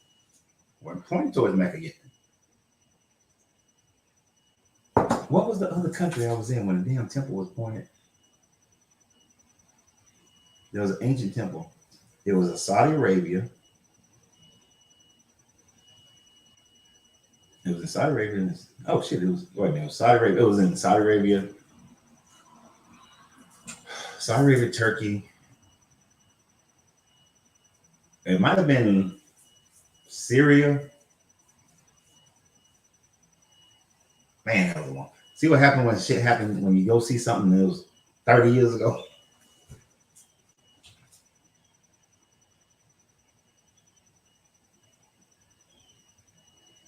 Man, that area, you don't know the history of that area until before World War I. Man, it's a ton of history. You know, the reason why we have so much history from that area is because of the environment. Great for preserving history. When and where was the Temple of Solomon? So where the Dome of the Rock is in Jerusalem is where the temple that they say the Temple of Solomon was built. First temple period would have first temple period is like second millennium BCE. So you're looking at, you know, around the 2000s BCE. Well, really not 2000 BCE. No, second millennium. So that's in that 1900 down time frame. And then second temple is, am I saying this right? No, first temple would be shit. Because that's the first temple. First and second temple timeline. Dr. Google, get my friend.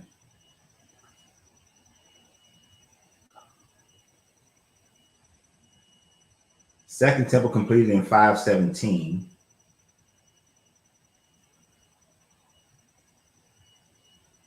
That's then when the first temple was destroyed, according to the story. So second temple will be in the. It says that okay. So the first temple stood until 587. Second temple was completed in 517. When was Solomon Temple built? All right, 900. I'll say 1900. 957. I knew it was a 9 in there. Around 957 is when they think that it was built. Of course, there's no history of Solomon nor David, Solomon's son who became king after him. But Rehoboam, there is some artifacts with him. He has more. No, not him. No, not him. No. Solomon's grandson.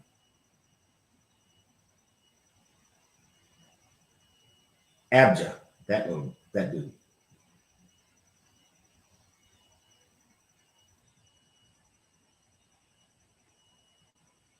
Abijah. Abijah. There's the reason why we have that he may have existed is because of there's coins. We have coins minted in his name during that time frame that he supposedly ruled. So that fourth generation of David, and this is why some people say David must have existed because this guy existed. But that guy could have just been some dude who was ruling and he just claimed that was his ancestry shit. We really don't. There's always that option. But because of the minting of coins and things of that nature, with that guy's inscription of him ruling Jerusalem during that time frame, during from 913 to 911, that's why most scholars that I've read back in the day in museums and stuff I went to would say that he probably was a historical figure. Now, that doesn't mean that everything he said happened. But here's what's funny. That dude was paganistic. He believed in many Hebrew gods, Israelite gods. You know, he worshiped Yahweh and his wife Asherah. But when the Yahwists were writing and putting the Torah together with Ezra, well, with not just Ezra, with Hezekiah, and then Hezekiah, Josiah, and Ezra, they tried to eliminated Asherah. And you go to some of those Israelite temples that were built during the time frame of this guy and before, they have the Asherah pole as well as their Yahweh pole.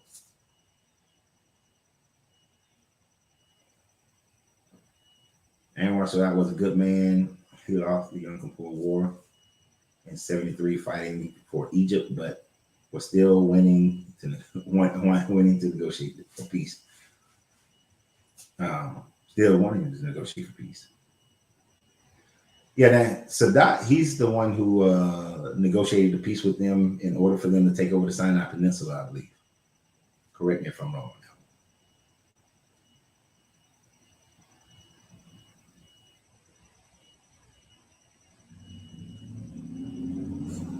Look, most Muslim countries are going to support each other when it comes down to fighting against Israel. They're going to support each other. Have you ever heard of King Isis of Edessa? That sounds familiar to me. It sounds familiar. It sounds like something that I've come across before in my life.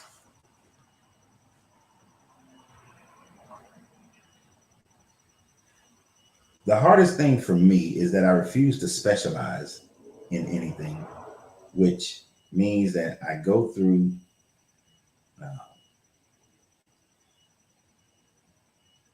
a lot of information that I can't like pull all of it at the same time.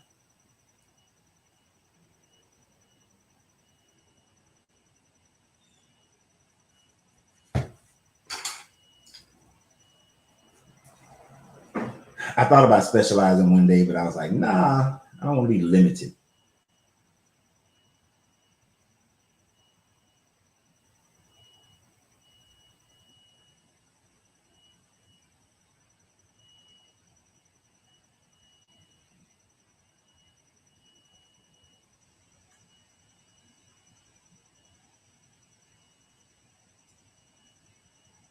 Oh, so somebody who was wearing a crown of thorns and they was killed during the Jewish revolt in 66 to 73 AD. So he must have fought against Titus if he was fighting during that time frame. No, I've never heard of this guy, but interesting.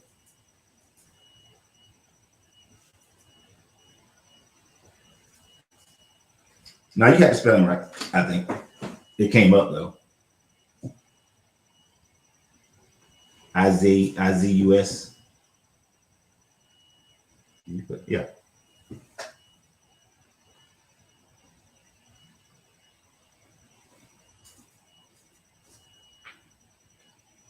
What the Jews couldn't erase was Christ. I don't think they cared. Who wrote that? Chris? I don't think they really cared about when the Christians went about and the Romans created this whole Christ thing. The Jewish people didn't care too much about that. They cared about keeping their religion. That's why during the time frame, during that the Roman Empire, after the Christians started coming up and following the way, and then the Christ lore started getting bigger and bigger, the Romans still had problems with the Jewish people in that they wouldn't obey Roman law. If the plan was, to which I believe the plan was, I'm more accepting of that plan because there seems to be more evidence pointing towards the plan that Vespasian and the successive Roman rulers after that wanted Christianity to replace Judaism and to get rid of Judaism and have Christianity instead, which would have been a more docile version. But what they wound up creating was another force that fought against Rome, that was causing problems within Rome. It's not until Theodosius in 381 that he says, okay, I got a fix for this problem. Everybody's just going to be Christian. And at least that stopped. And then he killed any Christians who disagreed. At least that stopped Christians from being a disruptive force within Rome. But they still had to deal with the Jewish people being a disruption within Rome. And they were a disruption because they didn't pay the taxes, and they didn't pay the taxes to Caesar, and they didn't have a statue of Caesar in their temples. Now that solved that issue when Rome converted to Christianity, because now you don't have to worry about them putting a temple in there. So that takes away that issue. But still, all these Jewish holidays that they had, that was still a problem within Rome.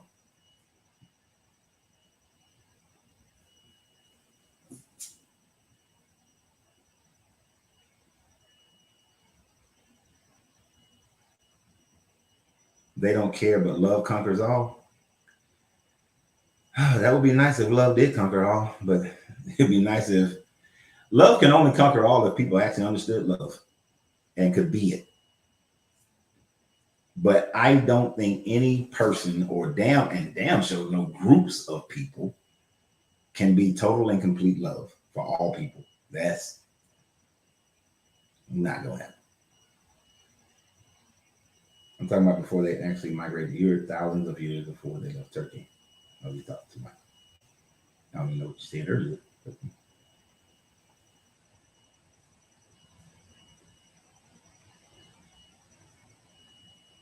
The Trinity puts Jesus alongside Yahweh.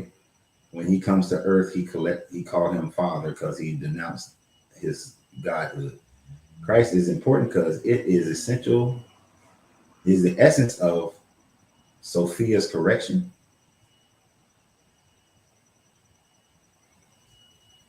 So you're looking at, so are you Gnostic, Chris? Because that sounds very like a Gnostic statement. That's why I'm asking.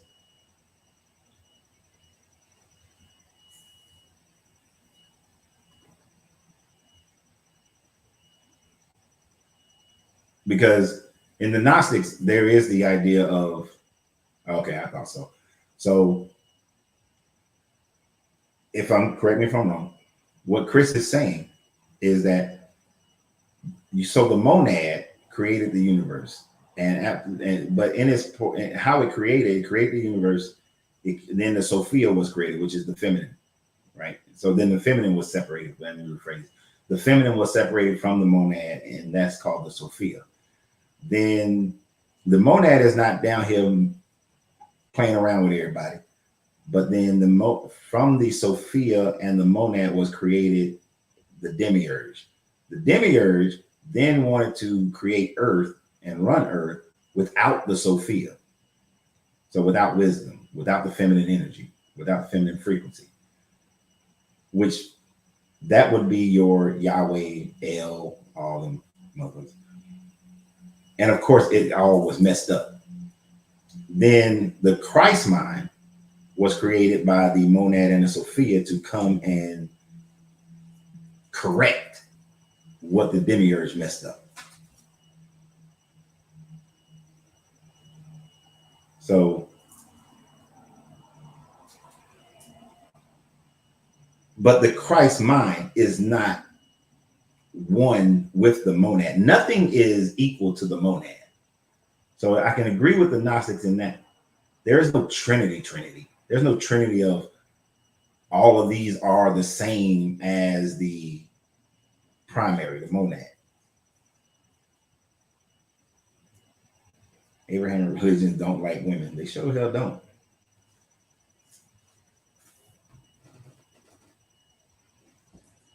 So in that regard, if you wanted to break it down like that and look at I would look at the monad as the all in Hermetics. It's the all. And then the Sophia and all that are just aspects. But Gnosticism gives them personhood. And then Christianity gives them like very distinct personhoods that lived and walked and did all this shit and became one.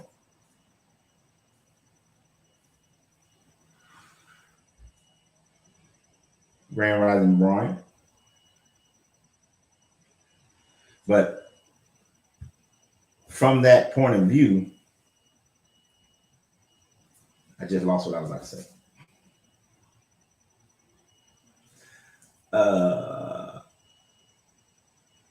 More Aztec with Gnostic leanings. I would actually, that's interesting. That is interesting. I do want to spend some time in like Mexico, Central America, and learn more about the Aztec religion on like hands-on, other than just reading some books. Even though, a whole lot of human sacrifice with that Aztec stuff though. You can't get down with that part.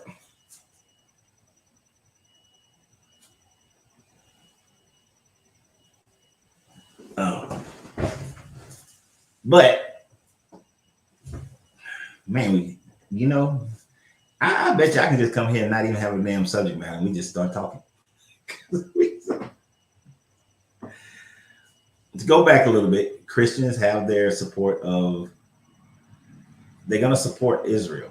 America, since it's ran by majority Christians, is going to support Israel. Europe is going to support it. Most of Europe will wind up supporting them. And this shit could turn into World War III if they don't hurry up and get a handle on it. But it's always going to be this hotbed.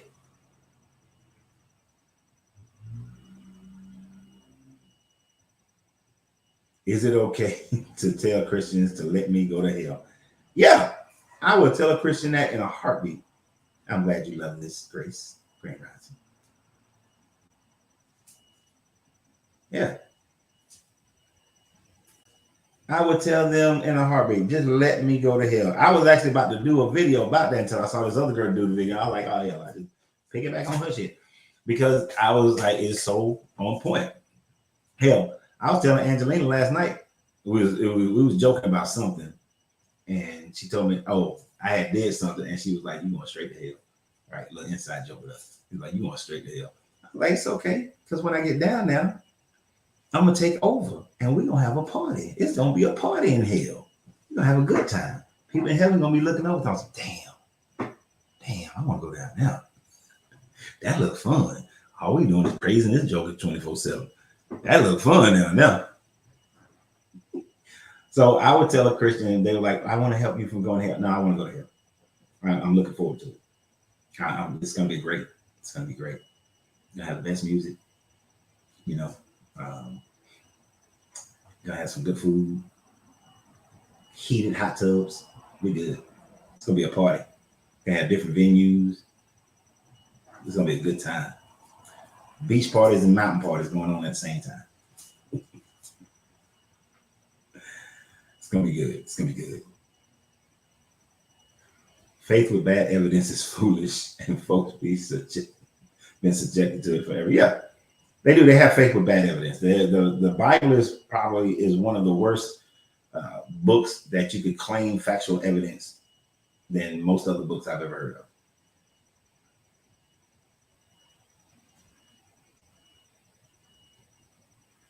Looking like it's going to be hell on earth once again. Not for America.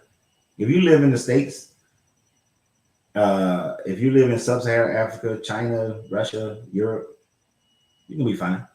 It'll be if World War III is fought in that way, it'll be fought in that area. It'll be fought in the that Israel, Iran, Iraq, Syria, Jordan area.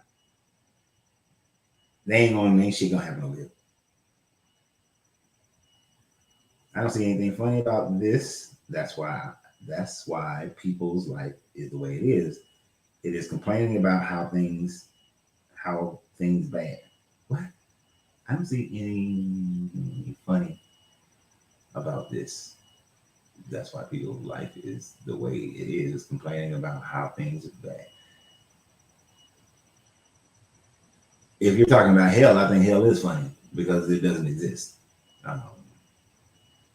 As far as people's lives being bad, most people's lives are bad because of decisions that they make. Especially if you live in an industrialized country, your life is bad, mostly because of the decisions that you have made.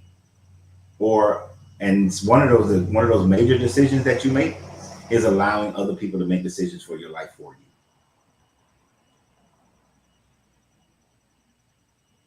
Oh, the Quran is up there, the Vedics, the Upanishads, they up there too. But yeah, you want to have a great life, Grace? Take control of your life and make decisions that are beneficial to your life. Exactly. Leave me alone. Let me go to hell. Then stop trying to come and coax me, manipulate me, scare me, and still fear me to believe me. Exactly. You cannot win me over through fear.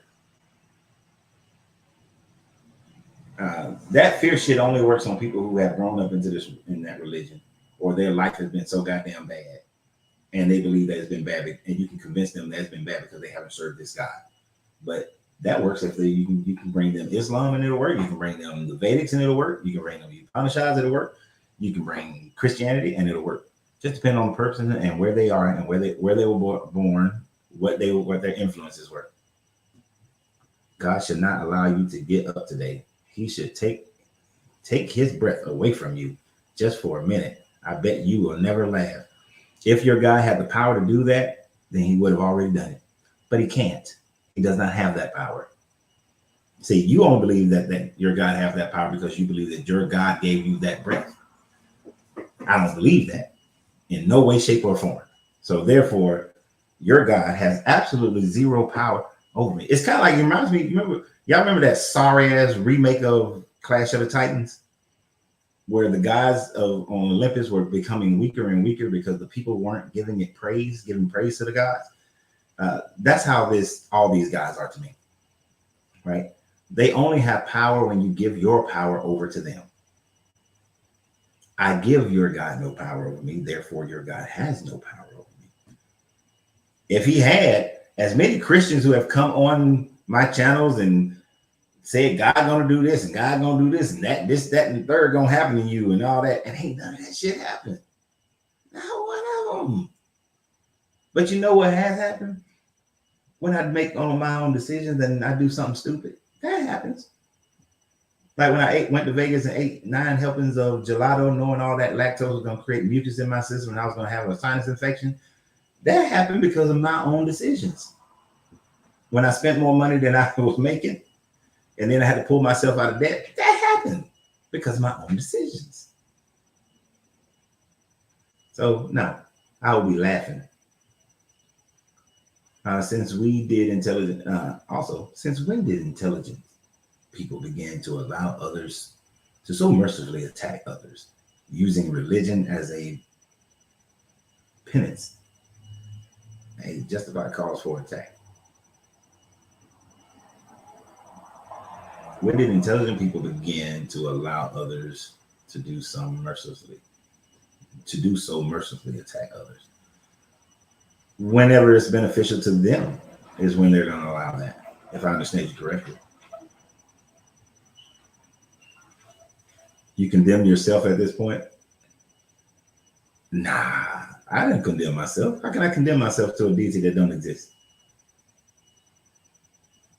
My thought on love conquers all is the idea that people who lead through fear are less powerful than those who lead through love.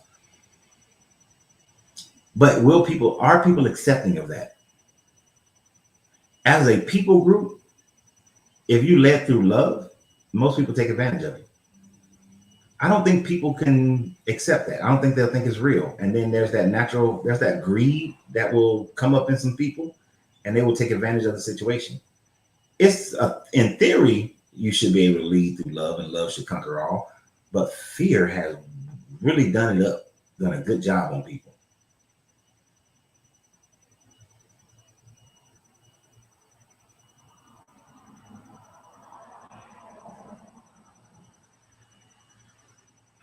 Today's party cool. Oh, no, not me. Okay. My bad, Kevin.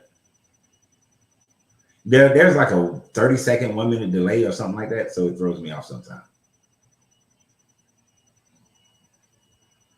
Why don't we ever fight on American soil? Ain't nobody attacking America. Man, you got to be, let me tell you. I used to ask that question when I was in the Marine Corps, like, fighting on American soil. The only way there's going to be a fight on American soil is if there's an American Revolution. I don't think any of the other countries in this, America's kind of too damn big to attack. It's too big to attack. Just like China and Russia have become too damn big to attack. I don't think you'll see that. It have to be a nuclear holocaust first before that happens. But it's just too big, too much land. Trying to control land that's hard. And unless it's a small country, it's easy to do. But unless it's a large country like America, that's a lot of land.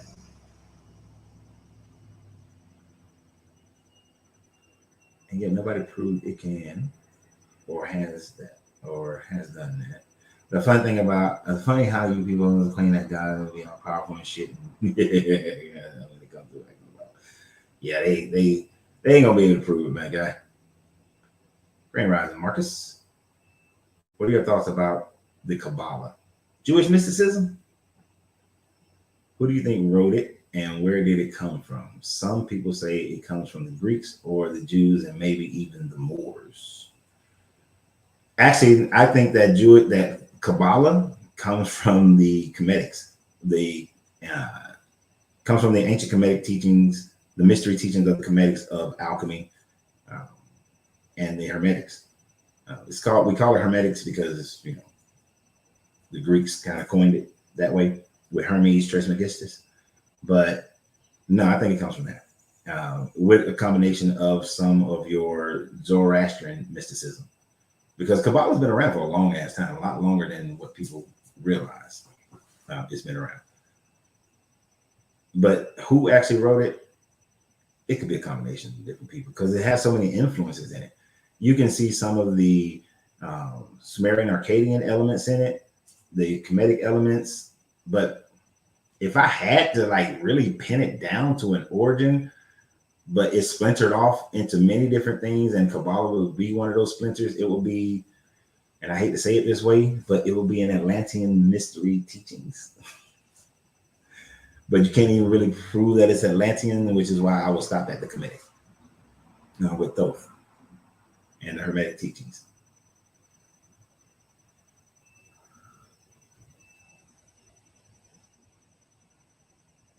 Not where I'm from. Some people command respect. Some have demanded it. Fear leads to revolt. Fear does. Ultimately, fear loses. But when does love, in a large scale, when does love win? That's my question. I mean, I don't know. I'm asking. On a large scale, I can't think of any situation where love wins. I can't think of any government level thing where love wins. I mean, you can kind of point to Denmark and Sweden and all that in a sense, because they're very non-religious, but they just take care of their people. They've given up on trying to be conquerors of land and war and all that. And they just been making their society great. They would be a good model to follow as far as how they run their countries. Now, could that same thing? Now, there is this thing where you see something work on a small scale, but then when you take it to a macro scale, it doesn't work. Kind of like a recipe, right? You can have a recipe that is phenomenal when you make it in your kitchen, but when you try to mass produce it, it just don't come out right.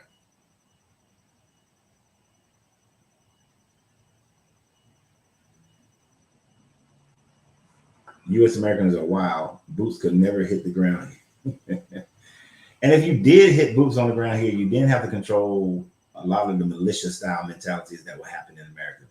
And I'm not just talking about the little Caucasians out there in the middle of nowhere. You hit a city like LA, right? You got to deal with them. Them gangs gonna be different then. Them Crips, them Bloods, they gonna side up with each other just because, common enemy. Are they as good as militaries? Hell no. Would they win? No, but they'll be a nuisance. And you have to contemplate that. For every major city, you're going to have gang violence. The gangs are going to be a nuisance. You're going to have all the veterans getting together. They are going to be a nuisance. You're going to have all the actual militia people who have formed up. They're going to be a nuisance. That income, and you add American military. If I'm another country, I'd rather bomb the shit out of America than, I'm not trying to attack it on the ground.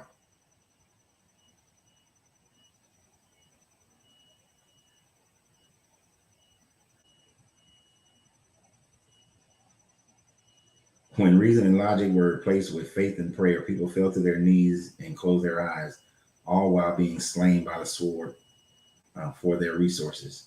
Yeah, people are, but usually they come in and they conquer first. They'll conquer you with better technology, and then people fall to their knees. And then those same ones who are conquering with the better technology believe that their God is the one that's supporting them.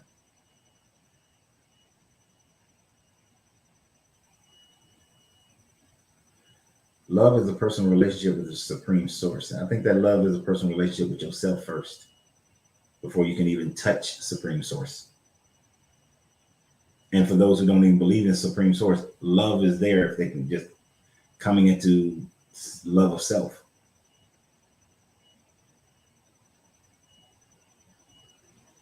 Love is an emotion felt when one is satisfied with the outcome of whatever event takes place is personal. When one is happy, feeling love, some are pissed and with reason. But you can be in a situation where things don't work out for yourself or the way you want to be, but still have a love of self. But I understand what you're saying, Brian.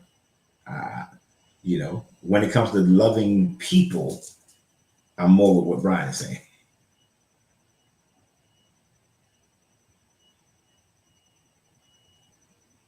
Yeah, I think the Kabbalah is Kemetic in its source, but have elements from a bunch of other mysticism in and around through that, especially that Near East area.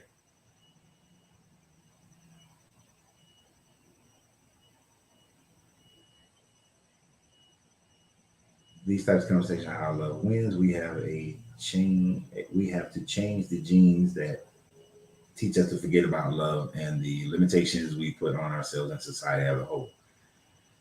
Yeah, but what are these conversations is true. I'm with you. But these kind of conversations are not happening at the higher political levels, at the higher business levels and economic levels. At those levels, it's national security, it's profit, you know, those are the conversations. Grand Rising Curious One. Yeah. You know, they're not, when they have their G6 meetings and G9s and all that, they're not having this kind of conversation. When you go to the Bohemian Groves and Bilderbergs and all that, they're not having these conversations. They're talking about, you know, the next best ways to make more money and control the mindsets of people, and you know, where people's minds are going and how can they take the most advantage of it. Who's going to be the next president? Who's going to be the next, you know, person over this company or that company? Increasing their influence. Oh, they having that conversation.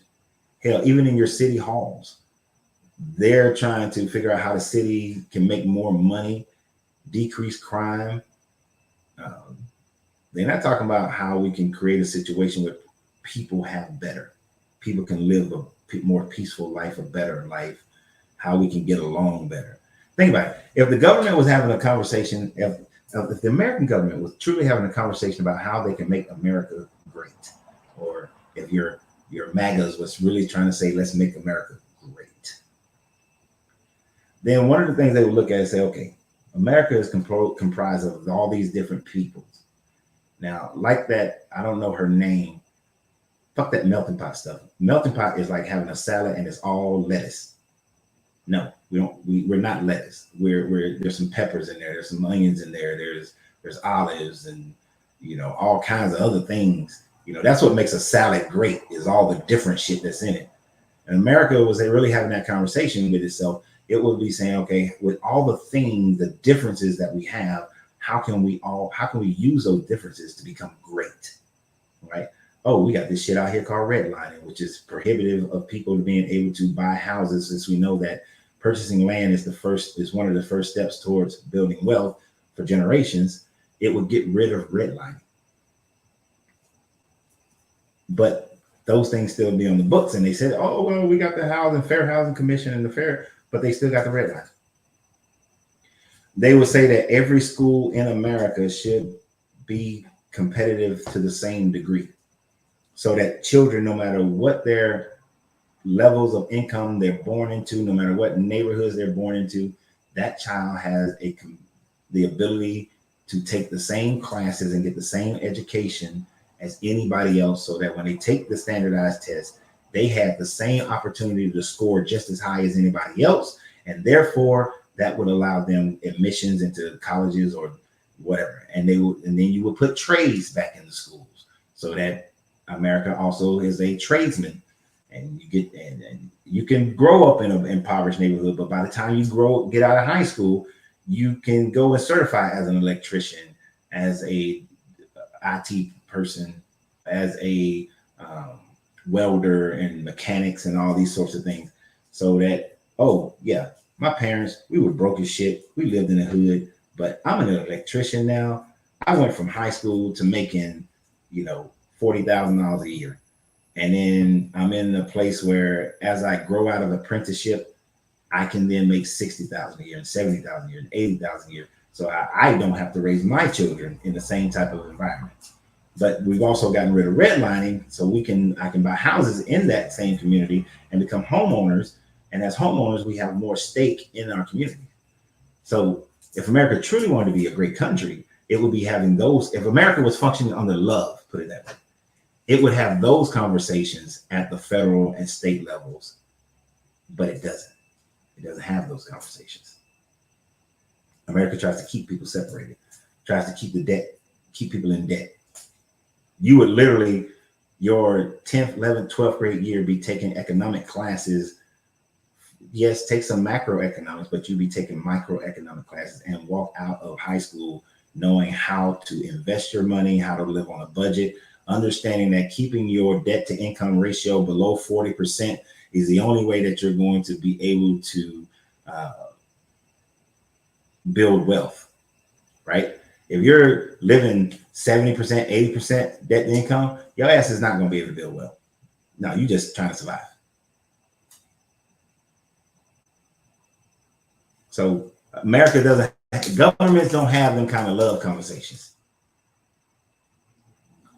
To some people, you're just a commodity. Yeah, and to a lot of people, other people are just commodities, pawns, moved around on the board.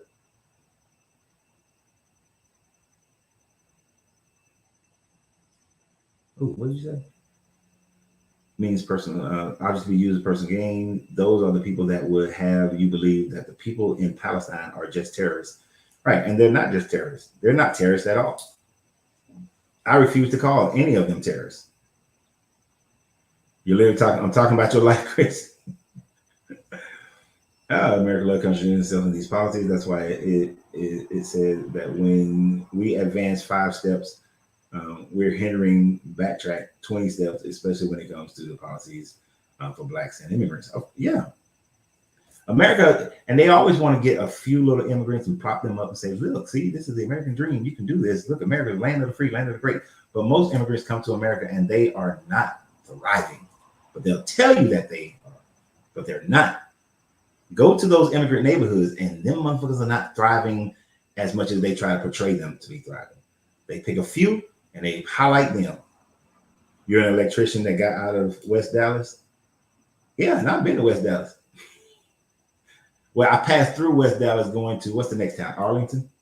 And I was like, ooh, okay.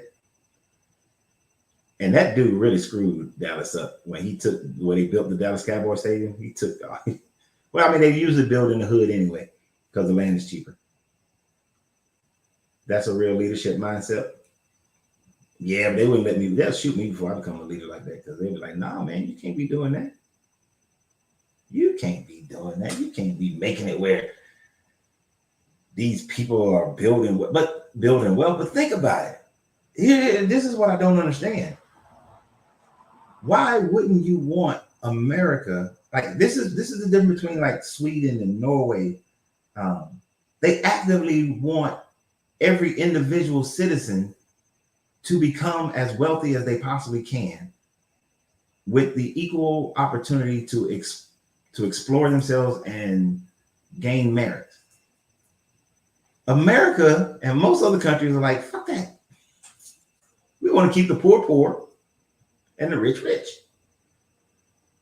But if the majority of people in America were land owning, were higher educated, higher tradesmen, then your country as a whole is a better quality. And the country as a whole, you know, has better leadership.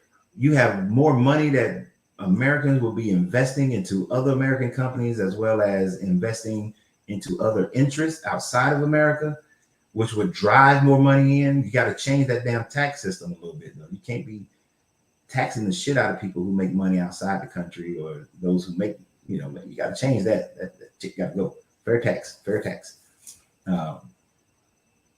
But you would encourage Americans to exert their individual influences all around the world, thereby exerting American influence in its totality. Think about it. If Americans were investing in countries, in emerging markets in countries at a huge scale, then we as a country would have more influence in those countries itself. You want an example? It's called China. Over the last 30, 40 years,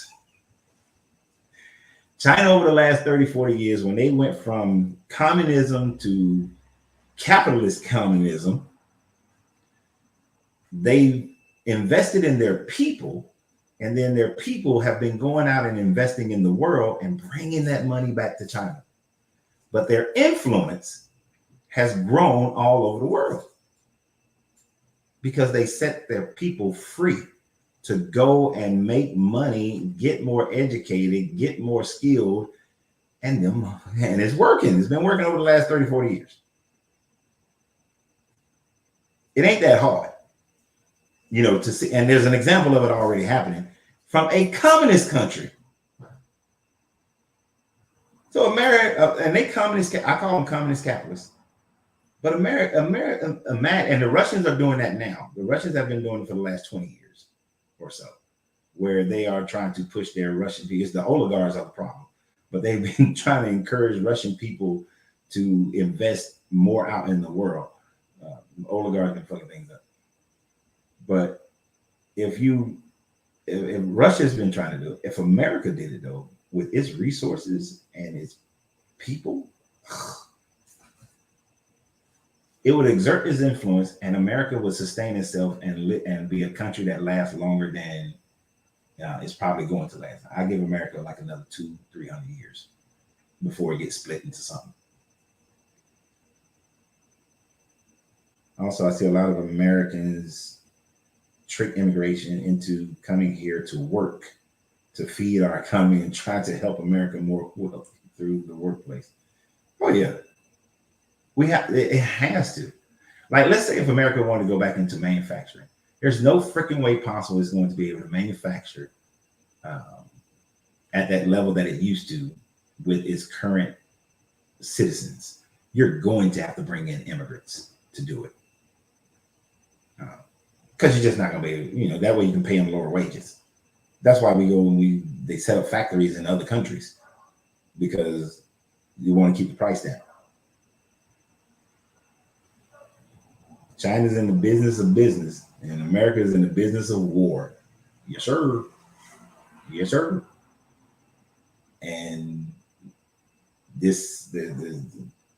China gonna be the biggest business country in the world here real soon. Real soon. If America don't get the right type of leadership. Now I know y'all, most of y'all are in America. That's y'all fault. It's my fault too that I'm still here, but I'm correcting that mistake. So, 5 y'all. When I'm gone, I'm gone. Feel like y'all can have this place. I don't think it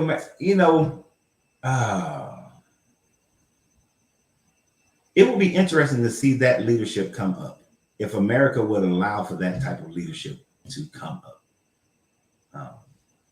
The old guard, you have to get rid of the old guard. Your Joe Bidens and what is McCain still alive? Your McCains and these jokers who have been in office for 30 goddamn years, the Kennedys and all, they gotta go. They all gotta go. There is a lot of new blood in there, but is that new blood being trained up to be the new old guard and keep the same bullshit? I don't know. I haven't investigated American politics in a while. I leave American politics alone. I know what's going on in Africa, in China. I know what's going on over there. Yeah. America is imperial capitalism right now. It's imperial capitalism. Yeah, those gatekeepers got to go. And that they have to come into a mindset of doing business differently. Now, the only way I think it really happens is it has to start at the city county levels first. City county levels. So, like, let's say I'm from Marietta, Georgia. Marietta is his own city. I become the mayor of Marietta. As the mayor of Marietta, I would have to be able to convince people to get me a superintendent who's going to change the schools the way that I want them to change the schools. And then institute those policies within my city. And then as people see my city grow, then and become more prosperous, and my citizenry becomes more prosperous, other city, and then I would have to go out and really push for other cities to do the same, right? And then I become the mayor of Atlanta, and then I do that in Atlanta. So now I'm doing it on a bigger scale, and to do it on a scale of the size of Atlanta, New York's, and all them kind of cities. New York will be hard as hell, but to do it on the side of the city of Atlanta, then other cities are like, damn.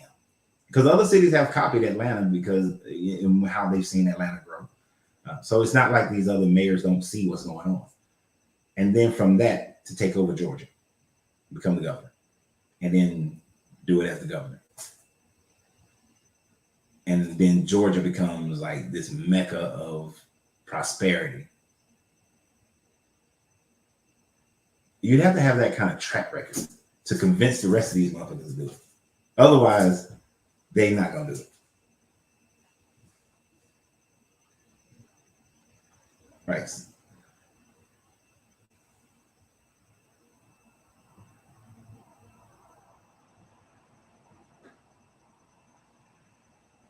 When folks begin to see the trucker, restaurant dishwashers are just as important as the fundamental functionality of day-to-day in society, the rich will get rich. And yet the poor have a chance not to be poor or be homeless, battling day-to-day survival.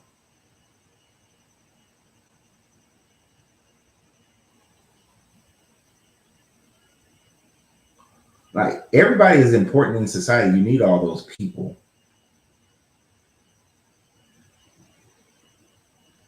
But now I will say, poor people have to take it upon themselves to get themselves out of the situation too. There are opportunities there. Becoming fascist capitalism. Okay. AOC 2024. What's AOC? And a lot of the old African guards they've been ousted. I'm gonna tell you, when you can oust the old guard in Nigeria, you're going to see some massive changes in Africa. You're already getting ready to see a lot of it with these new presidents, with Kagame and Ado. A lot of things have already been changing. Neptune's always been running rampant in our government. I don't have to be able to. I have to be able to. Have to be able to also been redefining us in government and affirmative action into government. It seems like their tactics to let us in government more and more as the country declines more and more. I could be wrong. I'm just saying it seems that way. No, they've been letting us in the government, but at the lower levels. At the lower level. Then they gave us Obama and made you say, oh, okay. But you go to DC and you see a whole lot of especially black women in government offices, but there's that ceiling though.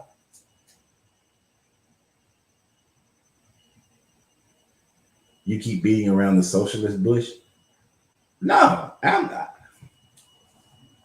I have certain problems with socialism. Socialism, the taxation on socialism is out of whack.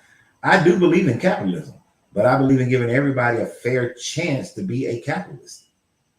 The problem with American style capitalism is that you're not born into a country where you actually have a fair chance to become just as much a capitalist as anybody else. Now, if somebody's born into a family that has more, sure, they got that head start because they have more, that's fine. But you can still compete. In America, American style capitalism, the average person can't compete at the same rate. You give me a kid that's born on the north side of Atlanta and a kid that's born on the east side of Atlanta. The schooling is totally different. This kid up on the north side already has a head start because the economics of their parents compared to the economics of the parents on the east side. But now you're giving them another advantage because the school teaches classes that this kid's school don't teach. So then when they both take the same test, this kid is scoring, I don't know how they do the scoring now. I think it goes up to 1,200 or something like that. I mean, 2,400. But my day it was 1,600. I don't know what the numbers is for the SAT now. But this kid is definitely going to have the higher probability of scoring closer to 1600 than this kid, which now college becomes different. You know, all I'm saying is everybody should have an equal opportunity in schools to learn the same shit. Everybody should have equal opportunity to buy a house that they live in. You know, there's one thing I got up here. It's like, where is it? My 5 laws of money. And one of is make your home an investment. If I can't get a secured loan in my neighborhood because of the way the lines are drawn, how can I make my home an investment? The only way I can get a loan for that house is if I buy it as an investment property. Right? And then, which means that I live outside this neighborhood. I already have a certain amount of money that the banks will then allow me to buy this as an investment property, which would then allow it to be a secured loan. But if I'm living in this house, in this community, if the loan is not a secured loan. So now they say, well, normally we would only ask for 3.5 down. Well, we need 10% down or 20% down.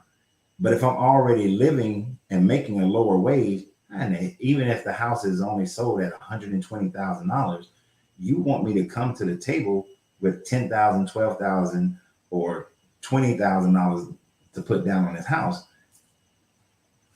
That person, yes. Now, can they save to get that $20,000 and it may take them 10 years? Yes.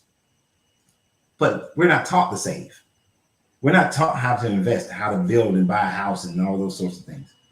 You know, I learned in the 9th grade, we had an economics class that was, and I think the year after that was the last time my school taught economics. After that, no economics were taught in my school. They took it out of the classroom, out of the schools. Why would you take that out of the schools? So, well, I'm not socialist. I just think if you want this country to be great, give everybody an equal chance to explore their talents and become the greatest version of themselves. And if somebody want to be sorry and don't want to take advantage of it, that's their fault.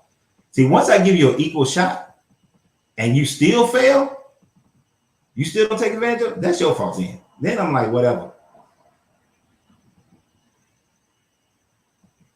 What would be your solution for America as a country in terms of schools, local business, and the economy, crime, pollution? God damn, boy.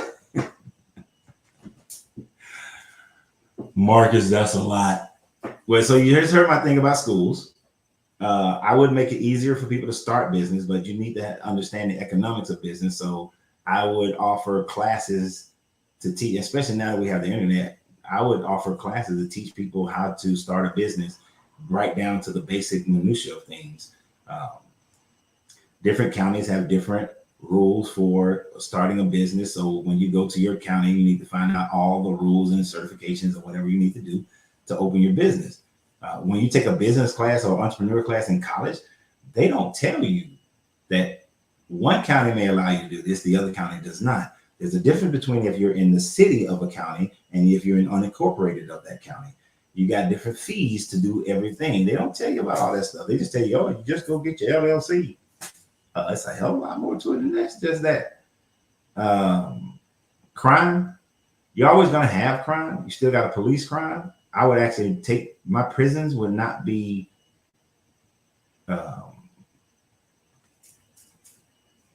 privatized.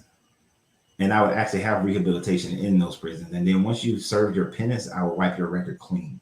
It shouldn't have to follow you for most crimes. Now, if you committed sexual crimes or crimes against children, then that shit don't follow you and you just going to be punished. But you probably not getting out of jail anyway for those, yeah, you're not getting out of jail. We're going to keep you for a while. But poverty creates crime. The more and more people you get out of poverty, the less and less crime you're going to have, but you're always going to have some crime.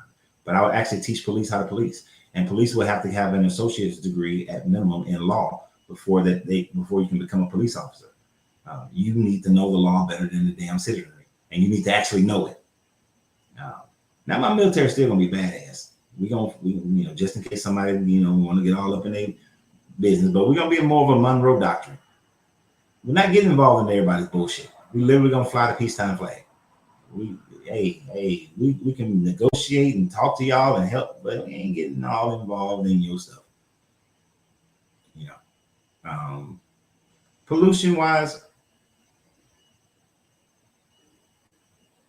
all these things that get shut down because it's going to hurt different industries that will be better for us, like different sources of energy and all that. Oh, we're exploring all of that and we're going to put it out there. Hey, petroleum industry, you better figure out some other shit to do with that. Because if I can figure out a way that we can pull more energy from the sun, utilize nuclear fission instead of fusion, wind power, the more and more I can get power from Earth, the better. But of course, there's a whole lot of intricacies and all that stuff. Money isn't the root of all evil. Our attachment to capitalism is.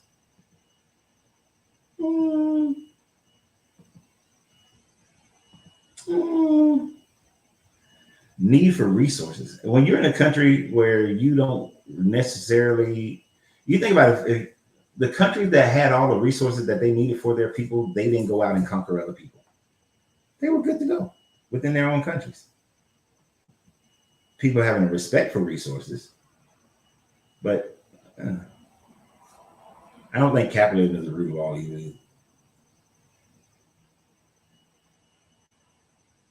No.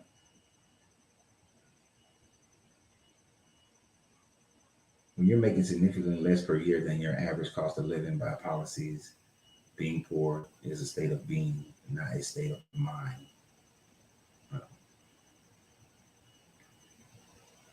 If one works a full-time job at minimum wage and still can't provide for self, I didn't include the family, then the game is rigged and it's no longer about pulling yourself up. It's about the power imbalance, but that's a different conversation altogether. To a certain degree, you're right, Brian. The reality is that most people, I think, Brian, you're in South Africa, right? Most people in America do not make the minimum wage. They make above the minimum wage. There are very few. There's a very low percentage of people in America that makes the minimum wage. So the minimum wage argument, I'm always like, And this is why people talk more about a living wage. Now, living wage, that's a little different. There are more people who are closer to the bottom of the minimum living wage than minimum wage. But one problem with the American mentality is the freaking consumerism. See, I have yet, and this is not just me. This may be just me, but I have yet to deal with somebody, and when I look at their economics, cannot find areas where they're wasting money. In general, I can find plenty of areas where some people are wasting money. Now, there are the people who are,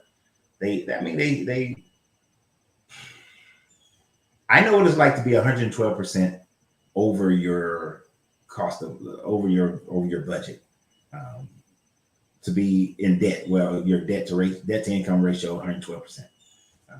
Now, it was self-induced kinds of things that had to be overcome. And yeah, I had to go out and make some more money in order to get everything knocked down. And then as things started becoming knocked down, I had to not start spending more. Or when I got promoted, oh shit, I got promoted, let me go get a new car. Right? But the majority of people are making enough that they can start saving some money. Or you go out into you can do things to make yourself more marketable. And that's the other part that people aren't willing to do. I work all day. I ain't got time to go take a class. Yes, you do. Yes, you do. You got time. You got time to watch this. Your ass know every streaming service. You got all these streaming services and you watching all these shows. You got time to make yourself more marketable, bro. So There are always going to be a situation where there's a person, he working for a daytime, got a daytime job, got a nighttime job, got a part-time weekend job. That person, yeah, they got a lot going on. But I have to look at their stuff.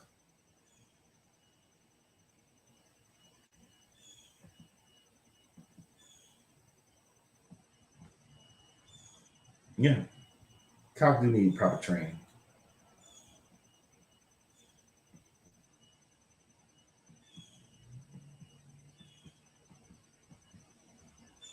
Okay, you're that. You're Brian. Okay, my bad. Okay, that's my Brian who's from. See, now y'all gonna got. Okay, I got Brian B and Brian W. Brian W is from Washington State. So the Brian Washington State. Okay, the V ain't got nothing to do with South Africa. But Brian W is Washington State. Got it. I was actually talking to Brian Wilson, but I thought that he was you, Brian Biggs. So, but that can look in that rare case, there's that person they're doing the best they can. But in most time, oh, you're an American living in South Africa. Cool. But in most situations, most Americans can get themselves out of poverty. Even with all the roadblocks, with all the challenges, and a lot of these roadblocks and challenges are unfucking necessary. They're unnecessary. They're completely unnecessary, right? If we had a good government of love, as my guy, I think it was Chris was saying, we would be able to get the majority of people well above the poverty line, right? I mean, the average income in America is 54,000, I think, somewhere around that 54,000, right? We could get that up to 65, 70,000, right? Which would put Americans in a better state. But we get caught by consumerism. We have no patience to wait. You know, what I just told you guys of me and Angie's plan to do the RV lifestyle, but it ain't like it's gonna happen in the next couple of months. Unless I win that lottery tonight, it ain't happening in the next couple of months. It's gonna be at least a year and some change before it happens. Most people, and it's not like it's something brand new, because for me, before I even met her, that RV thing was already a part of a plan that was started like 4 or 5 years ago. You see what I'm saying? So we don't have that patience. There have been times in the last 4 or 5 years that I could have done the RV things, but it would have been it would have put me in stress in order to do it. So don't do it. You wait. You build up to it. You wait till you get to the right situation.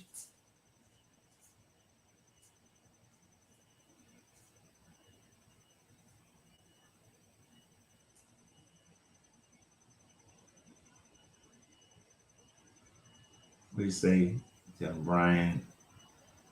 Minimum wage hasn't caught up to the cost of living and inflation. One thing you got to be mindful about that minimum wage thing is that a lot of these unions have it written in their contract that if you raise the minimum wage, then they have to be a certain distance from the minimum wage. So you got a welder who's making $80 an hour. You raise minimum wage from what is it, $7.25 to $15.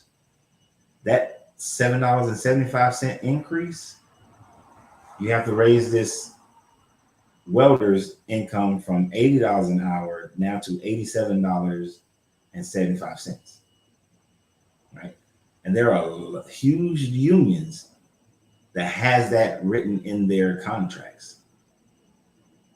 So you always got to throw that part in there. Now, when these electricians and these welders, I don't know, somebody said they was in their electrician. I think it was Chris in Texas. He may be in the union. I'm not sure. Are you in the union? Do y'all have that in y'all contract? Once you do that, what happens to the price of things in the country? Because If I gotta call an electrician, now I gotta pay a whole bunch more because of the minimum wage now, bro. I'm finna get me a book. Like when I had to change the ceiling fan, which I need to change the one in our bedroom right now. Let me look at this. Turn off all the power. Well, I already know how to do it, but I'm just saying. I bought an RV because I couldn't afford to buy a house. It sucks ass. Yeah, I put me in here. It's no one's fault but mine. I own that. Yet coming out of it shouldn't be so hard when you're doing all the right things. What size RV you in, sir? It's interesting that you said it sucks, but I'm curious, what size RV is it? And what class?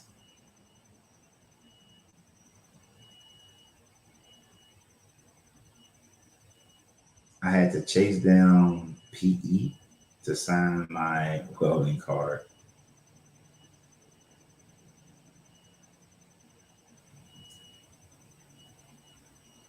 Because that's interesting. You're the only person I ever heard of who said that having that RV sucks ass. But I understand you bought it because you couldn't afford a house. So I know some of these RVs can run you anywhere from 170 up to like, almost over a million. But let's just be realistic. Keep it in a central area. You can get a 40-foot RV like a Thor for like 170,000, which is like buying a house. It's a 2017 Outback Diamond 35-footer. Oh yeah, they got videos and install everything.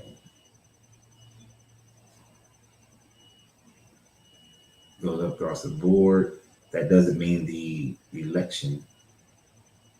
That doesn't mean the election should now get paid more. Oh, the electrician.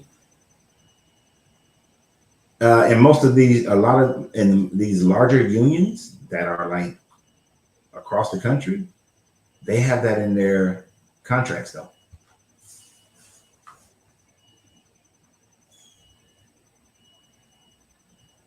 Your dad lived in an RV for 5 years.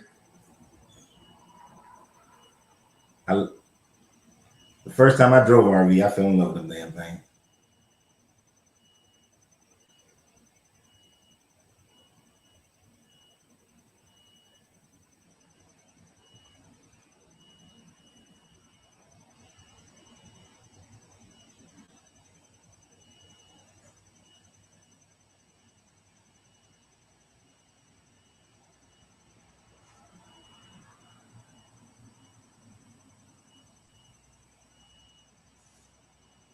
Okay, so that's a pull.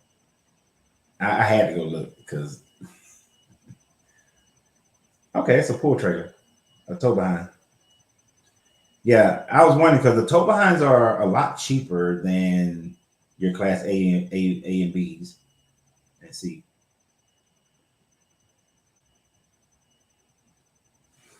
Yeah, I don't know. Depends on where it's at, and depends on the person. Some people, but you should be able to buy a house then and get past that. It's gonna really like, what's your saving system? We live on the parents' property and we help one another as a family to get by financially. Now that's cool. So you're living on your parents' property, so that cuts out on you having to pay certain things. Um, you're an electrician,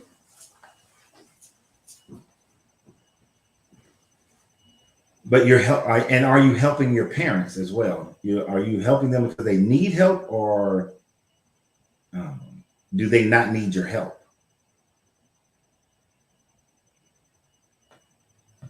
See, this is what this is what I do when I'm coaching people. I start digging. Like you got to know the full scenario here to understand what needs to be done or can be done in order to facilitate, BW getting out of his situation and being able to buy a house. You know, so living on your parents' property, and you help one another, but do your parents need your help?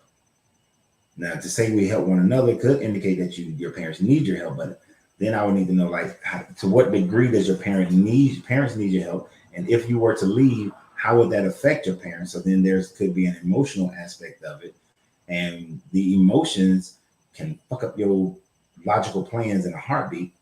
And I mean to curse on that one, but it can mess up your logical plans, and then your actions start deviating.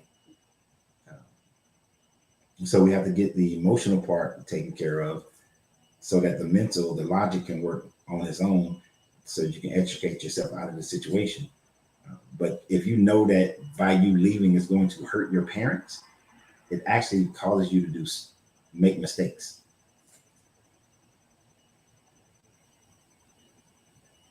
And there are things we get service for that we could become self-sufficient in. So from my perspective, some of those things are a waste of money. However, I also realize that we need for service. Yeah, and like I'm not a mechanic as far as the car. I'm not fixing my car. I'm not working on a car. I don't even change the oil. I don't do it on my car. I don't do it on my motorcycle. It's just not gonna happen. It's not something I like doing, and it's something that I don't trust myself to do. Right? So I'm not doing it. I'll pay somebody for that. So whatever the cost is, I'm gonna pay it. But changing the lighting in the house, the fans in the house, some light plumbing work. Yeah, I'm all for that. We all should learn certain things to do around in our environment so that we don't have to pay for somebody else to do it. But we should learn how to cook. You stop ordering out, eating out all the time. Postmate is great, but go to the grocery store and get it yourself. If you're trying to budget, all these Grubhubs and Postmates and all this stuff that just delivers to your house, stop. Some of y'all need to delete Temu and Shein off your phone, because you can't look at that stuff all day. It's intoxicating. You should have a budget for how much you spend on fun, right? If you're not living on a budget, is my budget up here? Nope. Oh, yeah, it is. If you're not living on a budget, you messing up. You ain't gonna get there because you don't know where your money going. You think you know, but you don't know. And then do you reconcile every month? Do you do a reconciliation of what you actually spent compared to how your budget functions? If you're not doing that, you're not trying to get out of your situation or improve your situation.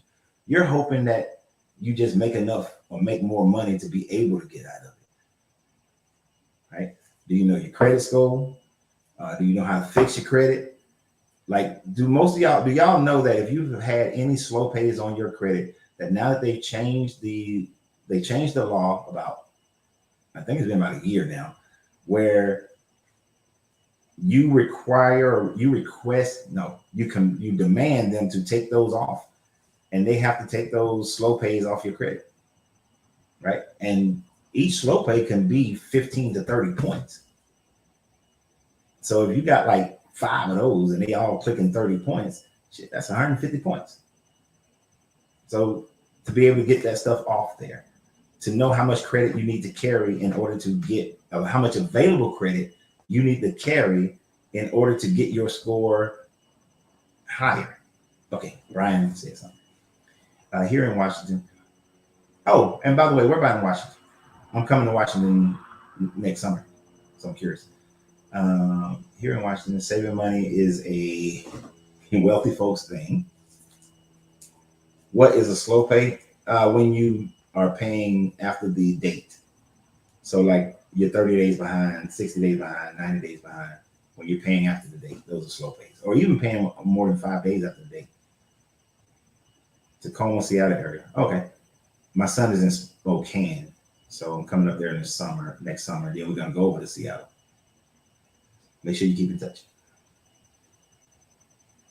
so you know when we're coming. So, see that right there, that second phrase, I have to change that mindset in you. Saving money is wealthy folks thing. No, saving money is that's not a wealthy folks thing. But if your mind says it is, then I have to make you think that you're wealthy. But you're already setting yourself up to say that you're not going to be able to save, even if you have the opportunity, because you think it's something that's outside of yourself. But truly, you are wealthy.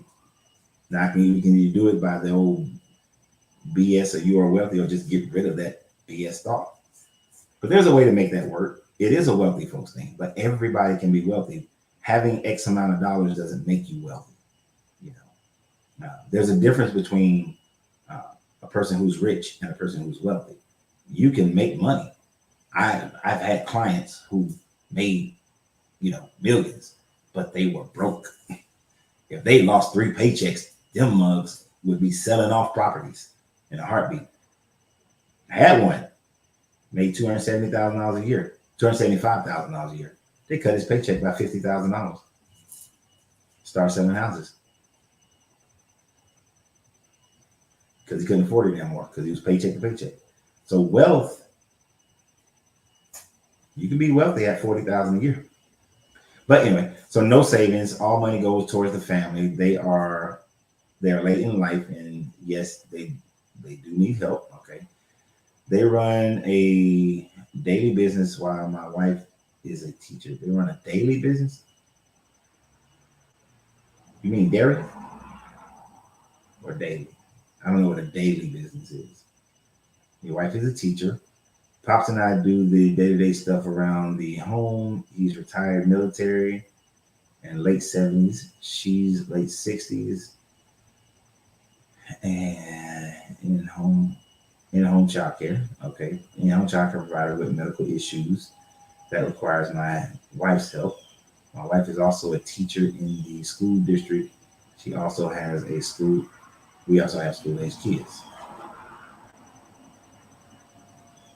Yeah, you got a lot going on, my guy. The fact that you have to stay and help your parents, which is an honorable thing, very honorable. I would never want you to not help your parents. I wonder if you met dairy business.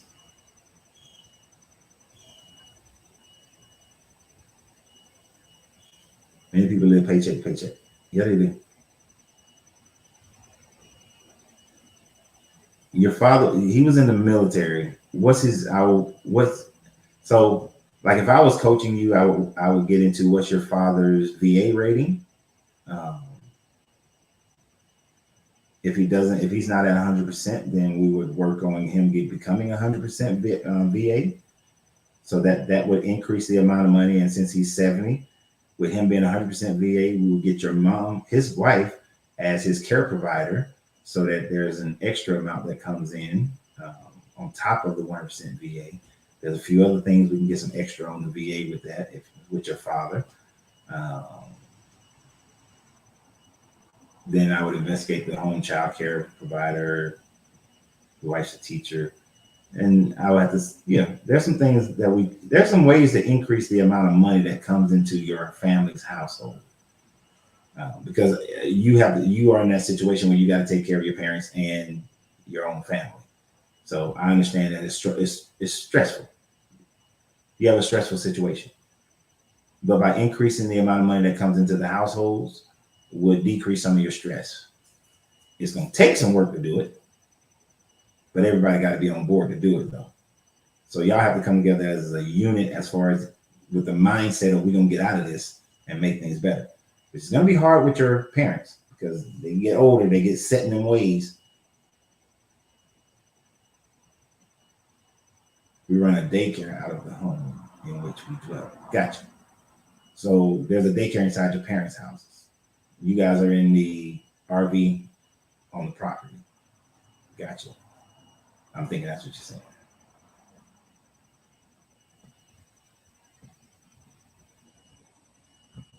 Okay, and I'm assuming that the home daycare is certified and licensed. Are you at max? Are y'all at max capacity for it? But I know you said that your mom, she has medical issues that require your wife's help. You may not be able to handle max capacity, and I don't know what max capacity is for where you guys are. So you're at max.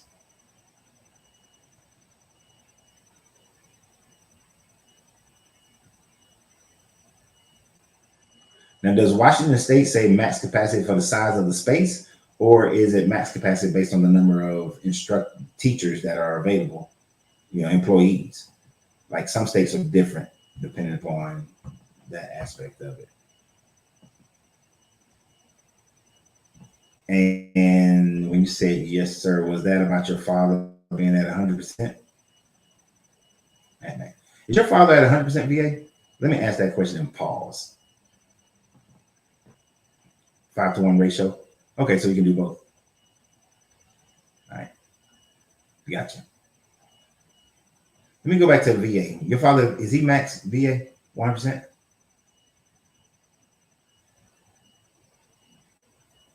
Yeah, we're finna help Brian for a minute. He is, I believe. Okay, you need to find out. If he's 100% VA, is your mom considered his care provider? Because if you can get her, so a couple of things that he should already be getting Social Security, but if he's at 100% VA, and then you go through the process of her becoming his health provider, which is a series of questions that they're going to ask. She's helping him to get dressed. She has to drive him. She has to feed him sometimes. I don't give a damn if it's all the time or not. You understand what I'm saying? That could be an extra $800 to $1,200 a month that they get from the VA. And I'm sure that an extra $800 to $1,200 a month to do what she's already doing is huge. It will make a big difference.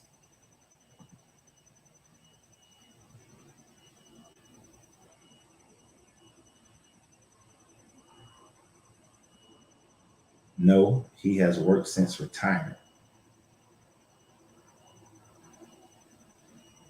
Is he working right now? Oh, so you're saying no, probably that he's not getting Social Security. He's 70. He should be getting Social Security.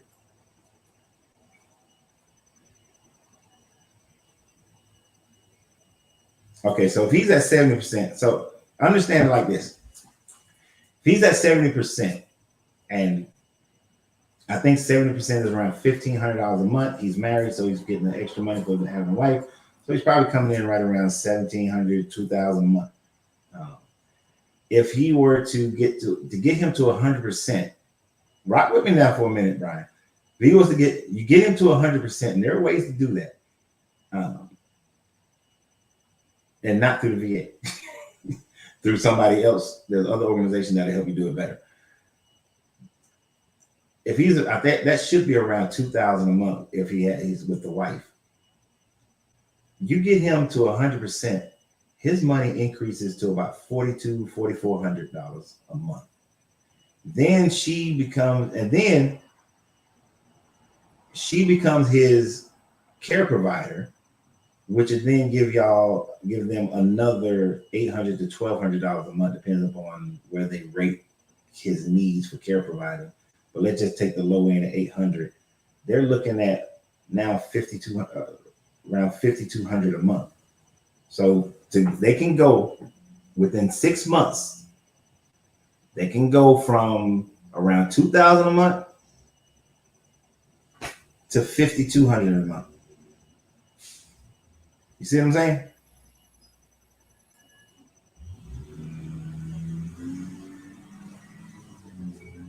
He's being tossed around the system because his paperwork is not being filed correctly. I'm gonna be honest with you.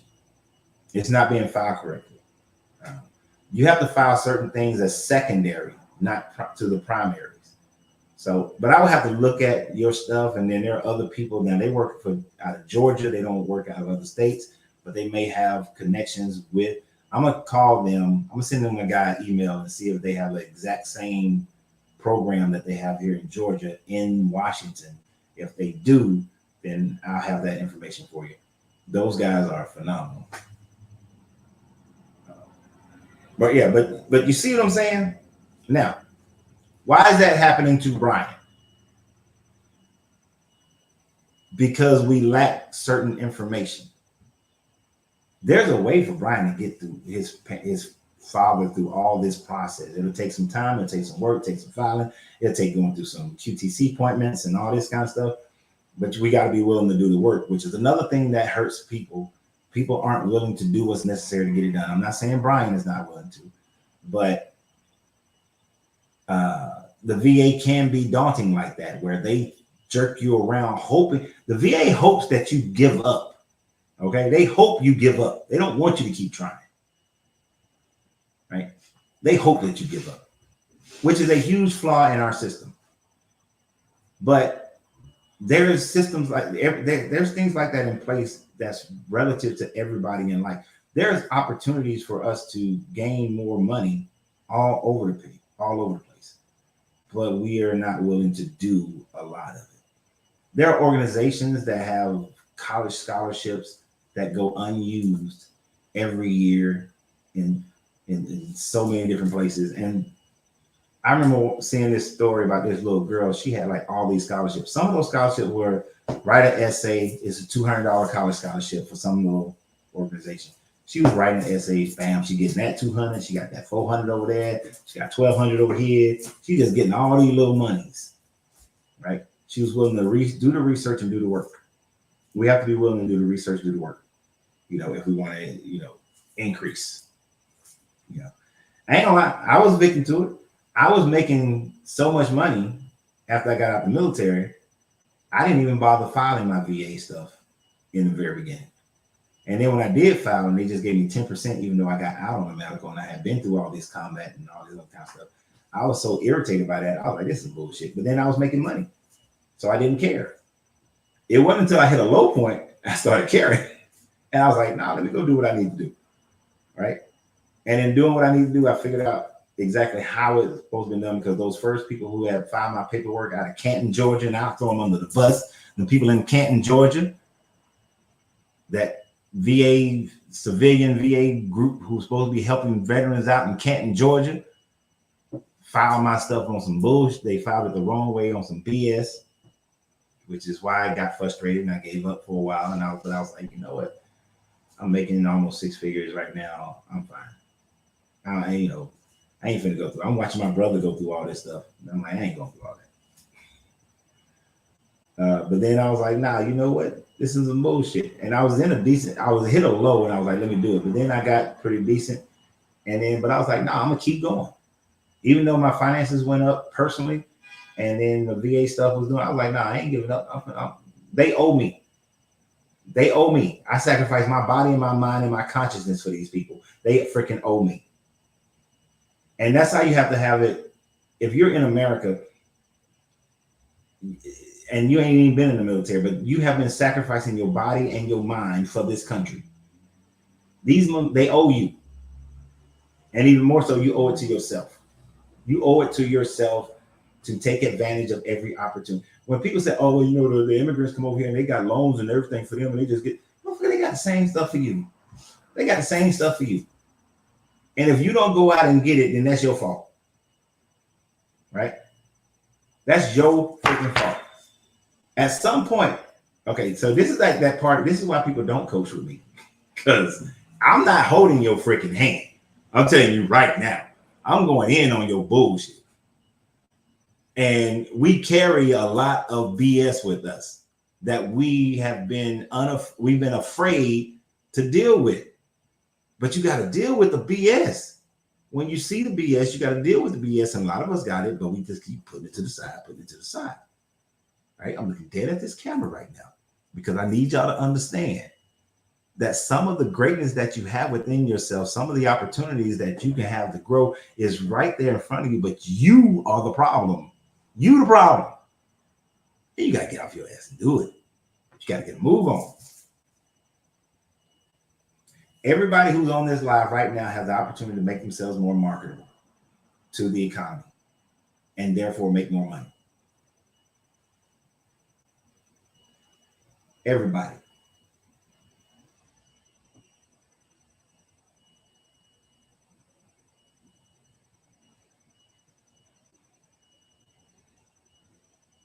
He got sentenced to just recently. But everybody can make themselves more marketable. My daughter tried that BS, and I was like, you better get your butt out there and you better make yourself more marketable to this economy. You better figure it out. What the hell just fell in my kitchen? Ain't nobody else here. Them spirits.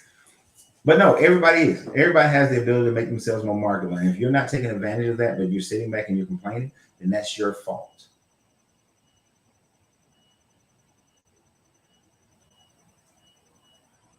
That is your fault. So until you do, if you're not doing everything within your will to make a difference, shh.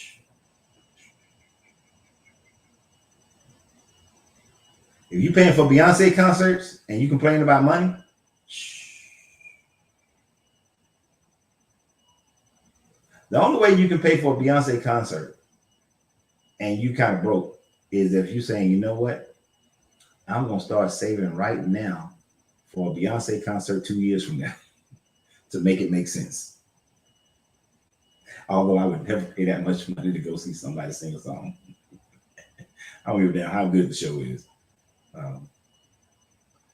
But anyway, let me get off that horse because I can beat. That's a horse I can beat that joker to death. Christians, Jews, Muslims, Judaism all agree with the Old Testament up to Abraham's sons, Ishmael and Isaac. That just came out of nowhere, but sure, you're right. It ain't come out of nowhere, but it's always part of the conversation. But you are absolutely correct. And then Christians, well, Christians separated Jesus. Jews and Muslims separated Isaac and Ishmael. Well, Christians and Jews separated from Muslims at Isaac and Ishmael. Then Christians separated again at Jesus. Grand Rising T-Saw.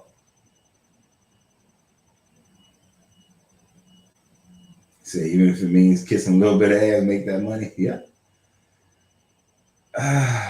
Just as long as you don't degrade yourself, I'm fine. Just as long as you're not degrading yourself, you do your thing. And that's what you decide is degrading. Let me be specific about that. Because I might do something that y'all are like, oh, that's degrading. I would never do that. Oh, I can't believe him. That's your fault. That's your problem. If I didn't find it degrading, I don't care. I don't care what you think.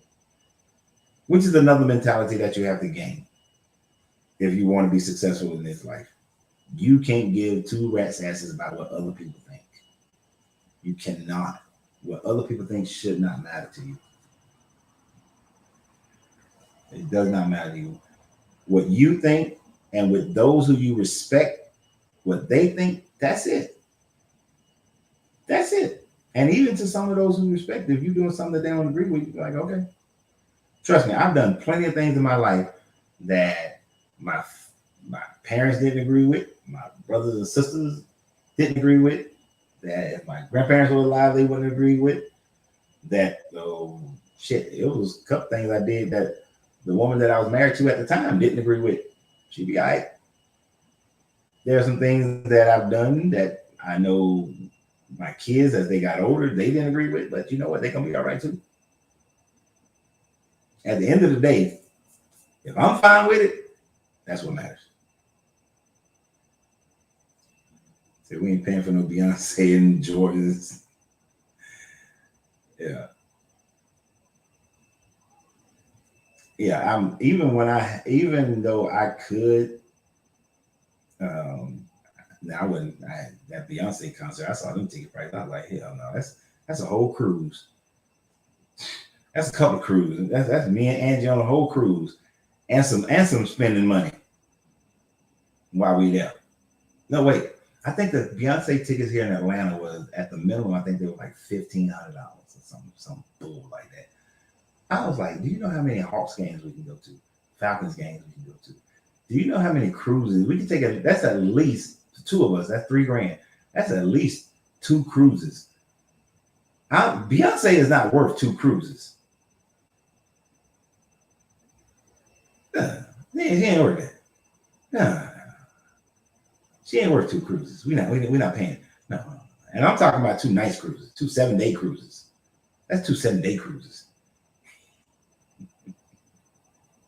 No.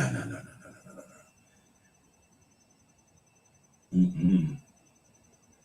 But yeah, so even with passive income, I'm more like I'll spend it on things that I know that I'm going to, the experience is worth it for me.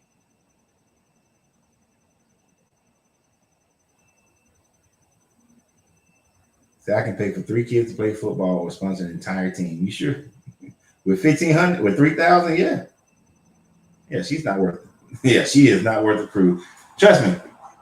Uh oh, late January, early February. I ain't even picked the exact date yet. I'm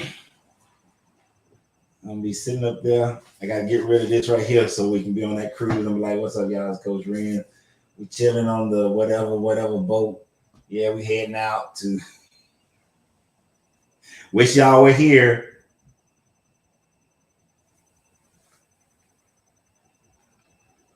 Did you hear that the Jordan River has dried up and they're finding all sorts of weird ancient statues? Did you know if that's true? The Jordan River, I know that the since the you said dried up. Now I ain't know any of them dried up. Now I know the Euphrates has gotten really low, it's drying, and with the Euphrates River drying, they have found like yeah, they found some statues, they found some old carriages, vehicles, and things like that, some pottery.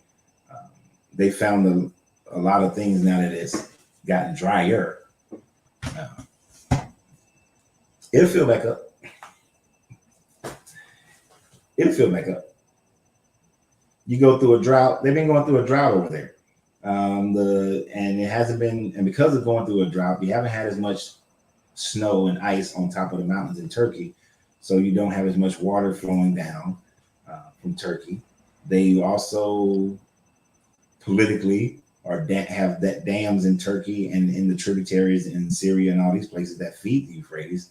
So they're not releasing as much water, so they're working peacefully. They're trying to work peacefully to release more water to flow down the Euphrates River. But Turkey is concerned that, hey, shit, we're not getting the snow caps that we used to get. So they don't want to release water, as much water. But yeah, they've been finding some artifacts. They better hurry up and get them while they can, because the way eventually the drought will lessen, the weather will be like this is going to be a colder winter here in Georgia than it was last year or the last couple of years. So they're going to go through that again in Turkey. It's going to flip, and all of a sudden they're going to have like 4 or 5 years of great snow caps, and they'll release more water. They'll have to release more water because there'll be too much water coming down. They ain't going to flood themselves out. And then the Euphrates River will fill back up, and then all those people running around talking, it's the end time, it's the end time, oh my God, it's the end time. Then they'll be quiet. They will finally be quiet because their predictions are off anyway. The Euphrates drying up, there's a bunch of other things that's supposed to happen before then. Is the Jordan River drying up? Yeah, I heard that one. Oh, the Jordan River has been drying up. My bad. I didn't know the Jordan was. I knew the Euphrates. So I did all that running my mouth about the damn Euphrates.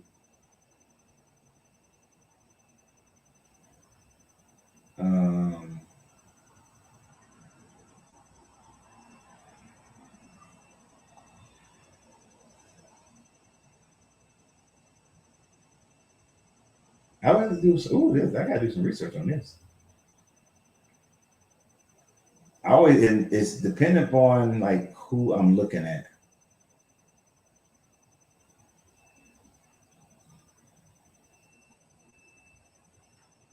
But yeah, they're going to find all kinds of if any of these bodies of water dry up, generally, and that's been around, and there's been civilizations around them for thousands of years, you're going to find some artifacts in some form or fashion simply because these rivers and stuff they move, but then they dry up, they fill up, they dry up, they fill up, and people live next to them for hundreds of years while they're at this level, and then they expand.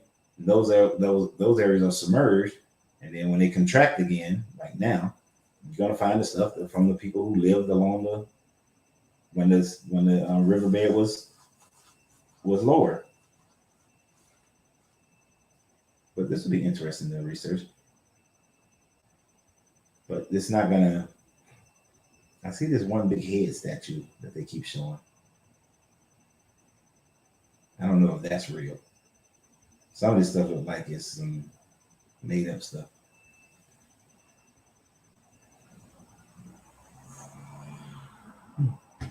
Now, the Jordan River has no implications in their little Bible stories.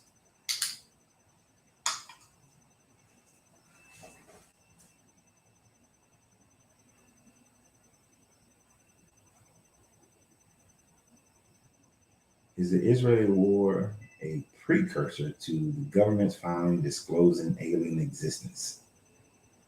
I don't think it has much to do with that. That would be a new one for me. I haven't seen anything that would link those two together.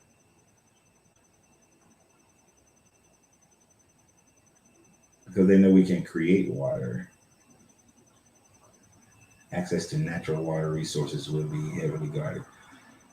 Yeah, like, see, like that's one of those things. If I was running this country, there was this guy, I forgot who had what. This is a guy. Somebody on here told me about it, and I went and looked it up a little bit more. But he created a natural way to take water out of the atmosphere, right? So that you didn't have to be all dried up. You didn't have to go through a drought. And they shelved it, killed the guy, something like that. But they shelved it. See, I'm gonna let all that stuff be free. We got to use all the information. Oh shit! I think Michelle was just talking about the same person. She just popped that up. I think aliens are just us evolved from the future. I'm actually in reverse with you on that one, Chris. I think aliens are previous intelligent civilization that were here and went through some type of extinction situation. But we're seeing the survivors of it.